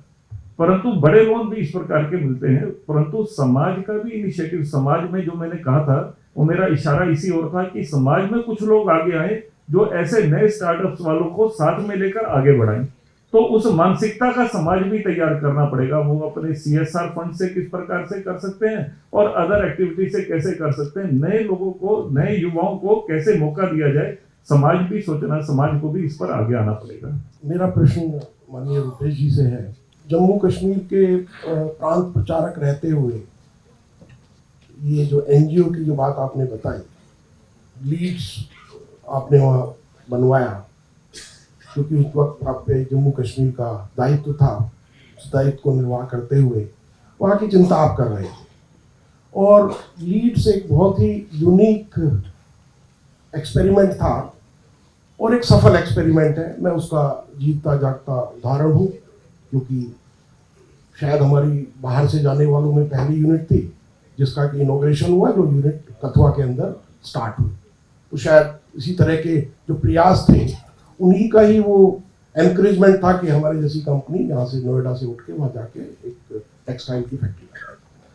अब आपके पास में हम लोग भाग्यशाली हैं कि एक तो आपका केंद्र नोएडा में है और जिम्मेदारी जो है वो अखिल भारतीय है। तो मेरा पूछना और मेरा जानना ये है कि जो इस तरह की जो लीड्स जैसी जो ऑर्गेनाइजेशन है वो बिहार और यूपी और देश के बाकी जो हिस्से हैं, क्योंकि आज हम लोग गुजरात में भी यूनिट चलाते हैं तो गुजरात की पर कैपिटा इनकम करीब 3 लाख रुपए है, उत्तर प्रदेश की 1 लाख है और बिहार की 66,000 रुपये है। यहाँ ज़्यादातर जो लोग बैठे हैं वो बिहार और उत्तर प्रदेश से है। तो इन लोगों की भी क्यूरियोसिटी इस लीड्स के सक्सेसफुल एग्जाम्पल को देख के जागृत है कि इस तरह के एक्सपेरिमेंट क्या उत्तर प्रदेश और बिहार के अंदर भी कुछ एक इनिशिएटिव इस पे लिया जाए। देखिए क्या है कि जब वो मन में आ जाए कुछ अच्छा करने का, तुरंत कर देना चाहिए, इसके लिए सोचना नहीं चाहिए। आप जम्मू कश्मीर वालों ने लद्दाख जोड़कर लीड बनाया तो पंजाब वालों को पीड बनाना पड़ेगा, दिल्ली वालों को डीड बनाना पड़ेगा, यूपी और बिहार वालों को भी बीड और यूईड बनाना पड़ेगा। तो वो करना तो यहाँ के लोगों को ही पड़ेगा जो कुछ करना है। उसके लिए कोई, हमारे यहाँ प्राचीन काल में अवतारवाद पर हम लोग ज़्यादा विश्वास करते थे कि अवतार आएगा तो वो करेगा। तो अभी जिस के मन में ऐसा कुछ आता है, कुछ भी अच्छा काम आता हो, चाहे पर्यावरण को लेकर आता हो, चाहे इकोनॉमिक ग्रोथ को लेकर आता हो, जैसे ही मन में अच्छा काम आए तो सोचिए कि यही शुभ मुहूर्त है शुरू करने का। तो आप लोग कुछ करिए ताकि नए नए लोगों को भी मौका मिले और पुराने लोगों की भी सस्टेनेबिलिटी बने। दोनों चीज़ों पर काम करना पड़ेगा। इसमें एक चीज़ और मैं जोड़ूंगा, उत्तर प्रदेश के संदर्भ में ये बात थोड़ा सा कम ठीक है। मतलब आप ये कह रहे हैं अब दुनिया की कंपनियां आती हैं तो जो 5 हमारे यहाँ की इकोनॉमी ड्राइव करने वाले स्टेट से उसके बाद लखनऊ ही उतरती है। तो उत्तर प्रदेश अब थोड़ा सा बदल गया है, तो इसको मतलब ठीक है, बहुत सी चीजें ऐसी होंगी जो आपको अभी और सुधार हर वक्त हो सकता है, बेहतर हो सकता है। लेकिन यूपी में आपकी जैसे मैं उदाहरण के लिए आपको बताऊं, आप नोएडा में हैं ज्यादातर लोग, तो मैं सिर्फ उदाहरण के लिए बताता हूं। जैसे कई लोगों को ये समझ में नहीं आ रहा है कि अचानक क्यों एकदम से नोएडा में रियल एस्टेट के रेट भाग गए हैं। कुछ तो अनरियलिस्टिक भी होते हैं, रियल एस्टेट हमेशा अनरियलिस्टिक ज्यादा होता है, वो एकदम मैं बार बार ये कहता हूँ। लेकिन पिछले कुछ समय में आप देखिए, आपका ये जो एयरपोर्ट आने वाला है, इन्फोसिस, टीसीएस, एचसीएल तीनों के बड़े हेड ऑफिस बन रहे हैं। मतलब आप सेक्टर 85 जाएंगे तो इन्फोसिस का ऑफिस बनता हुआ आपको दिखेगा। आपको इकोनॉमिक एक्टिविटी बहुत क्लियर कट नजर आती की हो रही। हाँ, उसको नेक्स्ट लेवल करना है, बहुत सी आगे चीजें करनी। बिहार अभी उस मामले में बहुत थोड़ा सा मुश्किल में है। उम्मीद करते हैं कि वो भी कुछ सीखेगा। कहते हैं ना, जब बुरा रोग लगता है तो अच्छा रोग भी लगेगा। यूपी से कुछ सीखेंगे बिहार से। मैं डॉक्टर इंद्रजीत हूँ। एक बड़ा सरल और सहज प्रश्न मन में आता है कि संपूर्ण भारत में हम लोग पत्रकारिता और मीडिया की शिक्षा प्रदान कर रहे हैं बच्चों को, लेकिन जब ये बच्चे पास आउट होकर निकल रहे हैं तो इनको हम कैसे नवीन दिशा दें कि ये नवाचार करते हुए उद्यमिता के साथ आगे बढ़ें। और जिस प्रकार से आपने एक अर्थ जगत की बात करी है जिसमें हमको भारत को स्थापित करना है, उसमें इनको अभी से कुछ बेसिक समझ दी जा सके कि कैसे आप हमारी जो ट्रिलियन और बिलियन इकोनॉमी है इसमें आप सहयोग कर पाएंगे। तो सरलता वाला ये प्रश्न है, थोड़ा बच्चों को केंद्रित करके हम इसका जवाब दे देंगे तो बड़ी कृपा रहेगी। धन्यवाद जी। काफ़ी लंबे समय से पत्रकारिता करने के बाद कई सारे लोग, मुझे बड़े अच्छे एंकर हैं इस समय बड़े बड़े चैनलों में, कहते थे कि हरीश जी आप एंकरिंग कीजिए। मैंने कहा यार अपनी शक्ल सूरत तो है नहीं ऐसी कि एंकरिंग करें, और मुझे डर भी लगता था। जब कोरोना का काल आया तो प्रधानमंत्री मोदी अक्सर कहते थे आपदा में अवसर, तो हमने भी आपदा में अवसर निकाला दोस्त, है ना। छोटा बच्चा था, 9 साल का, तो हमने कहा बेटा तू कैमरा उठा और मैं वीडियो बनाता हूँ। तो दोनों ने शुरू किया, पहला वीडियो बनाया। तो जब हमने लोगों को दिखाया, लॉर्ड ऑफ रिकॉर्ड्स नाम से एक चैनल बनाया, तो उस पहले वीडियो को 27 वाइस चांसलर ने लॉन्च किया था। इतना अच्छा लगा वो, जिसमें दिल्ली यूनिवर्सिटी, अलीगढ़ मुस्लिम यूनिवर्सिटी, जेएनयू, बॉम्बे यूनिवर्सिटी, देश के चारों हिस्सों से, ठीक है। जब वो वी बुक तैयार हुआ, दुनिया की पहली V book lord of records, तो उसे लॉन्च किया जेपी नड्डा जी ने पीएम मोदी के बर्थडे पर। फिर मैंने अपना चैनल शुरू किया और देखते देखते 6 महीने में ये लगभग दुनिया में 40वें नंबर पर पहुंच गया, हरीश वर्णवाल चैनल। अब मैं आपको आपके सवाल का जवाब देता हूं। आपके ठीक बगल में, प्रेरणा के दफ्तर के बगल में अपना ऑफिस है। इस जगह पे जितने भी लोग बैठे हैं, अगर आपको जरा सी भी कहीं कोई मार्गदर्शन चाहिए, नौकरी चाहिए, तो नौकरी के लिए भी आ सकते हैं। आप लोगों को खुला ऑफर है। अच्छे लोग जो वैचारिक रूप से अच्छा काम कर रहे हैं, उनको हर तरह की सुविधा मैं देने को तैयार हूँ। आपको लगता है कि मुझे वीडियो बनाना है, कैमरा पर्सन नहीं है, मेरे पास आइए, है ना, आपको हम मंच देंगे। आपको लगता है कि नहीं मेरे पास वीडियो एडिटर नहीं है, आप मेरे पास आइए। तो यहाँ मौजूद और अपने विचार से रिलेटेड जितने भी लोग हैं, अगर आप कुछ भी करना चाहते हैं, आपको हर तरह की सुविधा देने को मैं तैयार हूँ। आखिरी प्रश्न है। सभी को सादर प्रणाम। मेरा प्रश्न जो है हर्षवर्धन जी से है और थोड़ा विमर्श से संबंधित है। आपने बड़े सुंदर और सशक्त जो है आंकड़े हमारे सामने रखे। एक जनसाधारण के लिए थोड़ा सा इसमें एक समस्या आज के समय में यह है कि जो विरोधी विमर्श है वो इतना हावी है इस समय कि, और वो इतना ज्यादा दिखता है सोशल मीडिया पे या बाकी जगह, कि जो साधारण व्यक्ति है जो अपने दिनचर्या में लगा हुआ है रोज, उसके लिए उसके पास न कोई आंकड़ा है, न कोई सोर्स है, न कोई साधन है कि वो कैसे जाने कि क्या क्या जो है देश में सुंदर हो रहा है और हमारा देश किस तरीके से आगे बढ़ रहा है। उसके पास आंकड़े नहीं है, वो आसपास देख रहा है कि हाँ एक्सप्रेसवे का निर्माण हो रहा है और हमारे दैनिक जीवन में बदलाव आ रहा है। तो इसको वो किस तरीके से, इस समस्या से किस तरीके से वो बाहर आए, ये इतना ही मेरा प्रश्न है।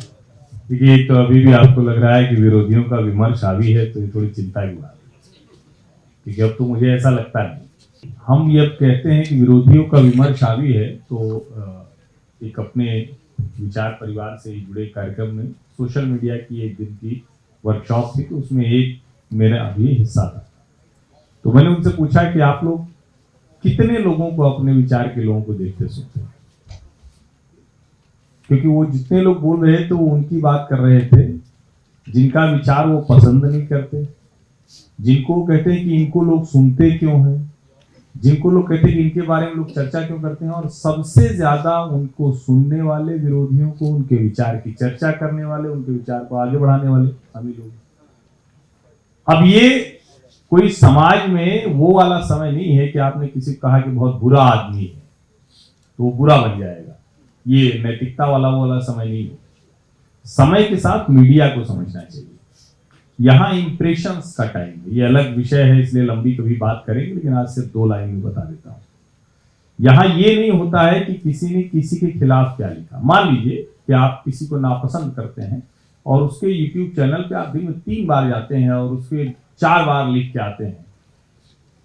अब आपको लगा कि हमने तो बड़ा कमाल का काम कर दिया, लेकिन आप उसको दरअसल ट्रैक्शन दे रहे हैं, रीच दे रहे हैं, व्यू दे रहे हैं और पैसा भी दे रहे हैं, क्योंकि वो मोनेटाइज हुआ है और इतने टाइम उसका है तो उसके यहाँ जो विज्ञापन के लिए ऑप्शन लगाने वाला ऑटोमेटेड मॉडल है वो ज्यादा लोगों को सिलेक्ट करेगा। इसीलिए समाज बदल गया है, लेकिन विमर्श में वो लोग दिखते हैं जिनकी कही बात हमेशा झूठ निकलती है। दिन में 5 बार अगर कोई सरकार गिरा रहा है, पिछले 20 बार के उसके चुनाव के अनुमान गलत निकले, फिर भी आप उसी का चैनल जाके देखते हो और उसके बाद आप पूछ रहे हो कि विमर्श में हम मजबूत कैसे बने। दूसरे का जवाब आपने स्वयं दे दिया कि हमारे पास आंकड़े नहीं होते, हम तो बस आसपास देख रहे हैं। अरे भैया, आसपास देखने से बड़ा कौन होगा? फर्स्ट पर्सन में कही गई बात सबसे ज्यादा इंपैक्टफुल होती है। कम्युनिकेशन का पहला सिद्धांत है, यानी हमने जो देखा, कहा जाता है ना विटनेस कौन है, वो क्या कहते हैं कि ये दुर्घटना हुई, यहां ये थे। फर्स्ट पर्सन, आप अपने आसपास की बदलती हुई चीजों को बताइए। छोड़ दीजिए दुनिया में क्या हो रहा है, आंकड़े क्या हो रहे हैं, जीडीपी क्या है, फॉरेक्स एक्सचेंज क्या है, रिजर्व कितना है, सब छोड़ दीजिए। अपने आसपास से बताइए कि भाई हमको ये पता है कि हम जहां रहते हैं इस मोहल्ले में झाड़ू नहीं लगती। बहुत छोटी सी बात बता रहा हूं। अब यहाँ कूड़ा, जब मैं सैर करने जाता हूं तो या तो झाड़ू लग रही होती है या कूड़ा उठ चुका होता है।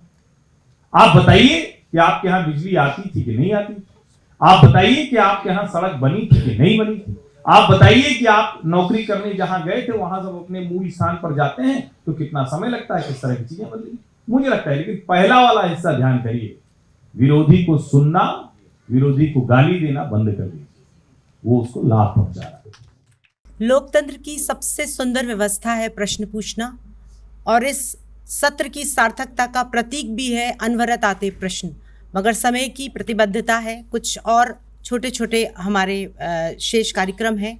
अगले चरण में केशव संवाद पत्रिका की कार्यकारी संपादक डॉक्टर नीलम कुमारी को मैं अनुरोध करती हूं उनसे कि वो मंच पर आएं और केशव संवाद नवोत्थान के नए क्षितिज विशेषांक नया भारत नई उड़ान के विमोचन हेतु मंच पर पधारें।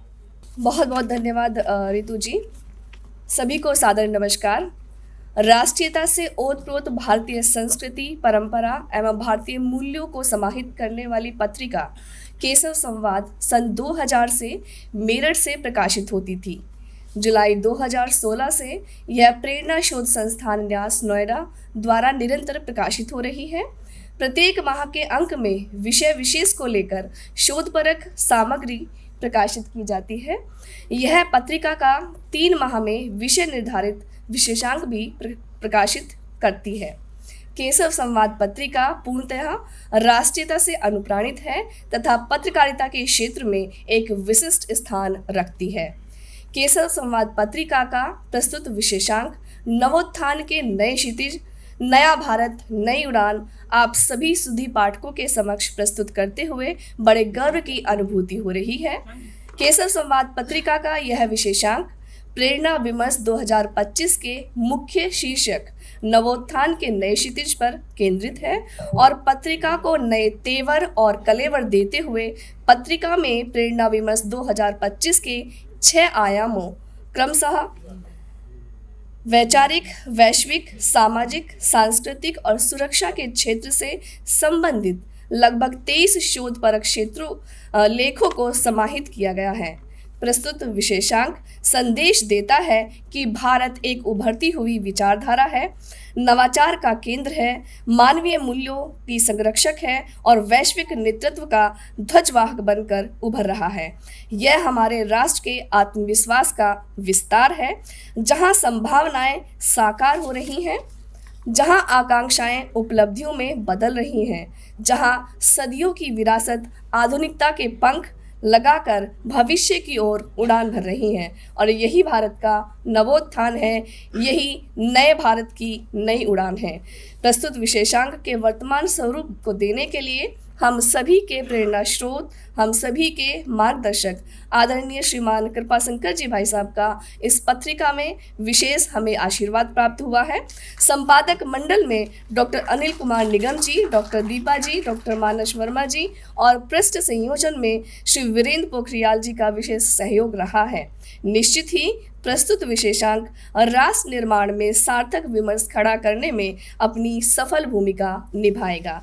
अब मैं प्रस्तुत विशेषांक को विमोचन करने के लिए मंच पर आमंत्रित करना चाहूँगी हम सभी के आदरणीय श्रीमान कृपाशंकर जी भाई साहब को, जो कि संयुक्त क्षेत्र प्रचार प्रमुख हैं उत्तर प्रदेश व उत्तराखंड से, परम आदरणीय राजकुमार मटाले जी को, जो अखिल भारतीय सह सेवा प्रमुख हैं।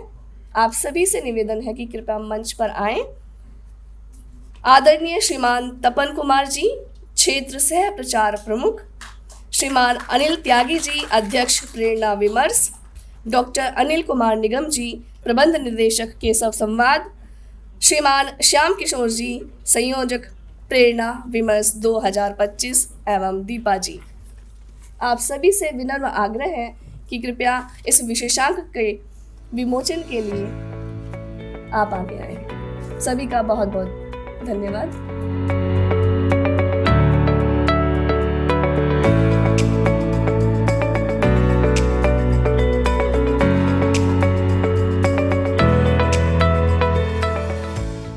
अतिथियों का आभार व्यक्त करना आज मात्र औपचारिकता नहीं है। मैं हृदय से हम सब एक सबसे पिछली सीट से लेके ऑडियो विजुअल टीम से लेके हर एक व्यक्ति की तरफ से सभी अतिथियों का हार्दिक धन्यवाद देते हैं, क्योंकि अर्थो ही धर्मस्य मूलम को बहुआयामिक दृष्टि से समझाना बहुत कठिन काम है। चारों पुरुषार्थों से मानव जीवन को संतुलन प्रदान करने वाली भारतीय परंपरा आधुनिकता से जोड़कर जीवन को समृद्धि, संतुलन और सफलता के लिए दिशा देने वाला यह सत्र निस्संदेह जीवन मूल्यों और आंकड़ों का मिला जुला अमृत है। मुझे पूरी उम्मीद है कि हर एक व्यक्ति यहाँ से कुछ सीखकर, समझकर और संजोकर जाएगा। अंत में धन्यवाद ज्ञापन के लिए मैं आग्रह करती हूँ भाई साहब से, अनुज भाई साहब से, आप आएँ और धन्यवाद ज्ञापित करें। आज के आर्थिक क्षेत्र के नवोत्थान के कार्यक्रम में हम सभी यहाँ समय निकाल कर आए हैं, क्योंकि रविवार भी विश्राम का एक दिन होता है और आज उस विश्राम के दिन में से समय लेना बहुत बड़ी उपलब्धि है, क्योंकि काम के दिन में से तो समय लेना है तो जैसे कैसे हो जाता है, लेकिन आज की डेट में विश्राम ज़्यादा महत्वपूर्ण हो गया, क्योंकि हर कोई व्यक्ति जीवन में इतना बिजी है, हर किसी के पास समय का घनघोर अभाव है। और अगर रविवार का दिन मिलता भी है तो उसमें परिवार की अपनी व्यवस्थाएं रहती हैं, अपनी व्यस्तताएं रहती हैं, उसमें से आप आए और 2 घंटे के इस कार्यक्रम में आपने अपना समय लगाया, तो मैं इसकी महत्व को समझ सकता हूँ। मंचासीन जो हमारे वक्ता रहे, अतिथि रहे, हरीश जी, हर्षवर्धन जी और रुपेश जी, आपने उन सबके विचार सुने। डेफिनेटली वो विचार जो जिस तरीके से डेटा उन्होंने प्रेजेंट किया या पॉलिसी के विषय में बताया, उस चीज़ को हम आगे लेकर जाएंगे और बहुत कुछ हमें उनसे सीखने को मिला, और जो उनके द्वारा बोला गया आगे भी हम उसको अगर विभिन्न क्षेत्रों में या नेट के माध्यम से ढूंढेंगे तो हमें और भी बहुत सारी चीज़ों का ज्ञान प्राप्त होगा, जिसको हम आगे लेके जा सकते हैं। 1 मिनट में जो मैं एक विषय समाप्त कर रहा हूं कि भारत में आर्थिक क्षेत्र की प्रगति के माध्यम से 2047 में जो अपने देश को हम विकसित इकोनॉमी बनाने का प्रयास कर रहे हैं, उसमें व्यक्तियों की, हम सब बैठे यहाँ व्यक्तियों की भी विचारधारा में एक बड़ा परिवर्तन आया है। मैं अगर उसमें अपना एग्जाम्पल दूँ, 87 में जब मैं इंटर कर रहा था तो माँ बाप का एक सूत्र ही कार्यक्रम था, इंजीनियरिंग करनी है और उसके बाद सरकारी नौकरी करनी है। कभी इस बात के लिए कोई प्रेरणा ही नहीं थी। कोई व्यवसाय करना है और कुछ व्यवसाय उत्पन्न भी करने हैं। लेकिन पिछले 25-30 साल का परिवर्तन देखिए कि आज माँ बापों का पहला अपना मोटिवेशन बच्चों के लिए होता है कि आपको कोई स्टार्टअप चलाना है, आपको भी नौकरी करने के बजाय नौकरी पैदा करना है। ये समाज का इतना बड़ा परिवर्तन है कि जो निश्चित रूप से हमें 2047 में एक उन्नत इकोनॉमी की तरफ बढ़ाने में महत्वपूर्ण सहायता प्रदान करेगा। अंत में मैं कार्यक्रम की व्यवस्थाओं करने हेतु जो विभिन्न लोग लगे हुए हैं उनको भी धन्यवाद देता हूं, उनको आभार प्रकट करता हूं। आप सभी का बहुत बहुत आभार।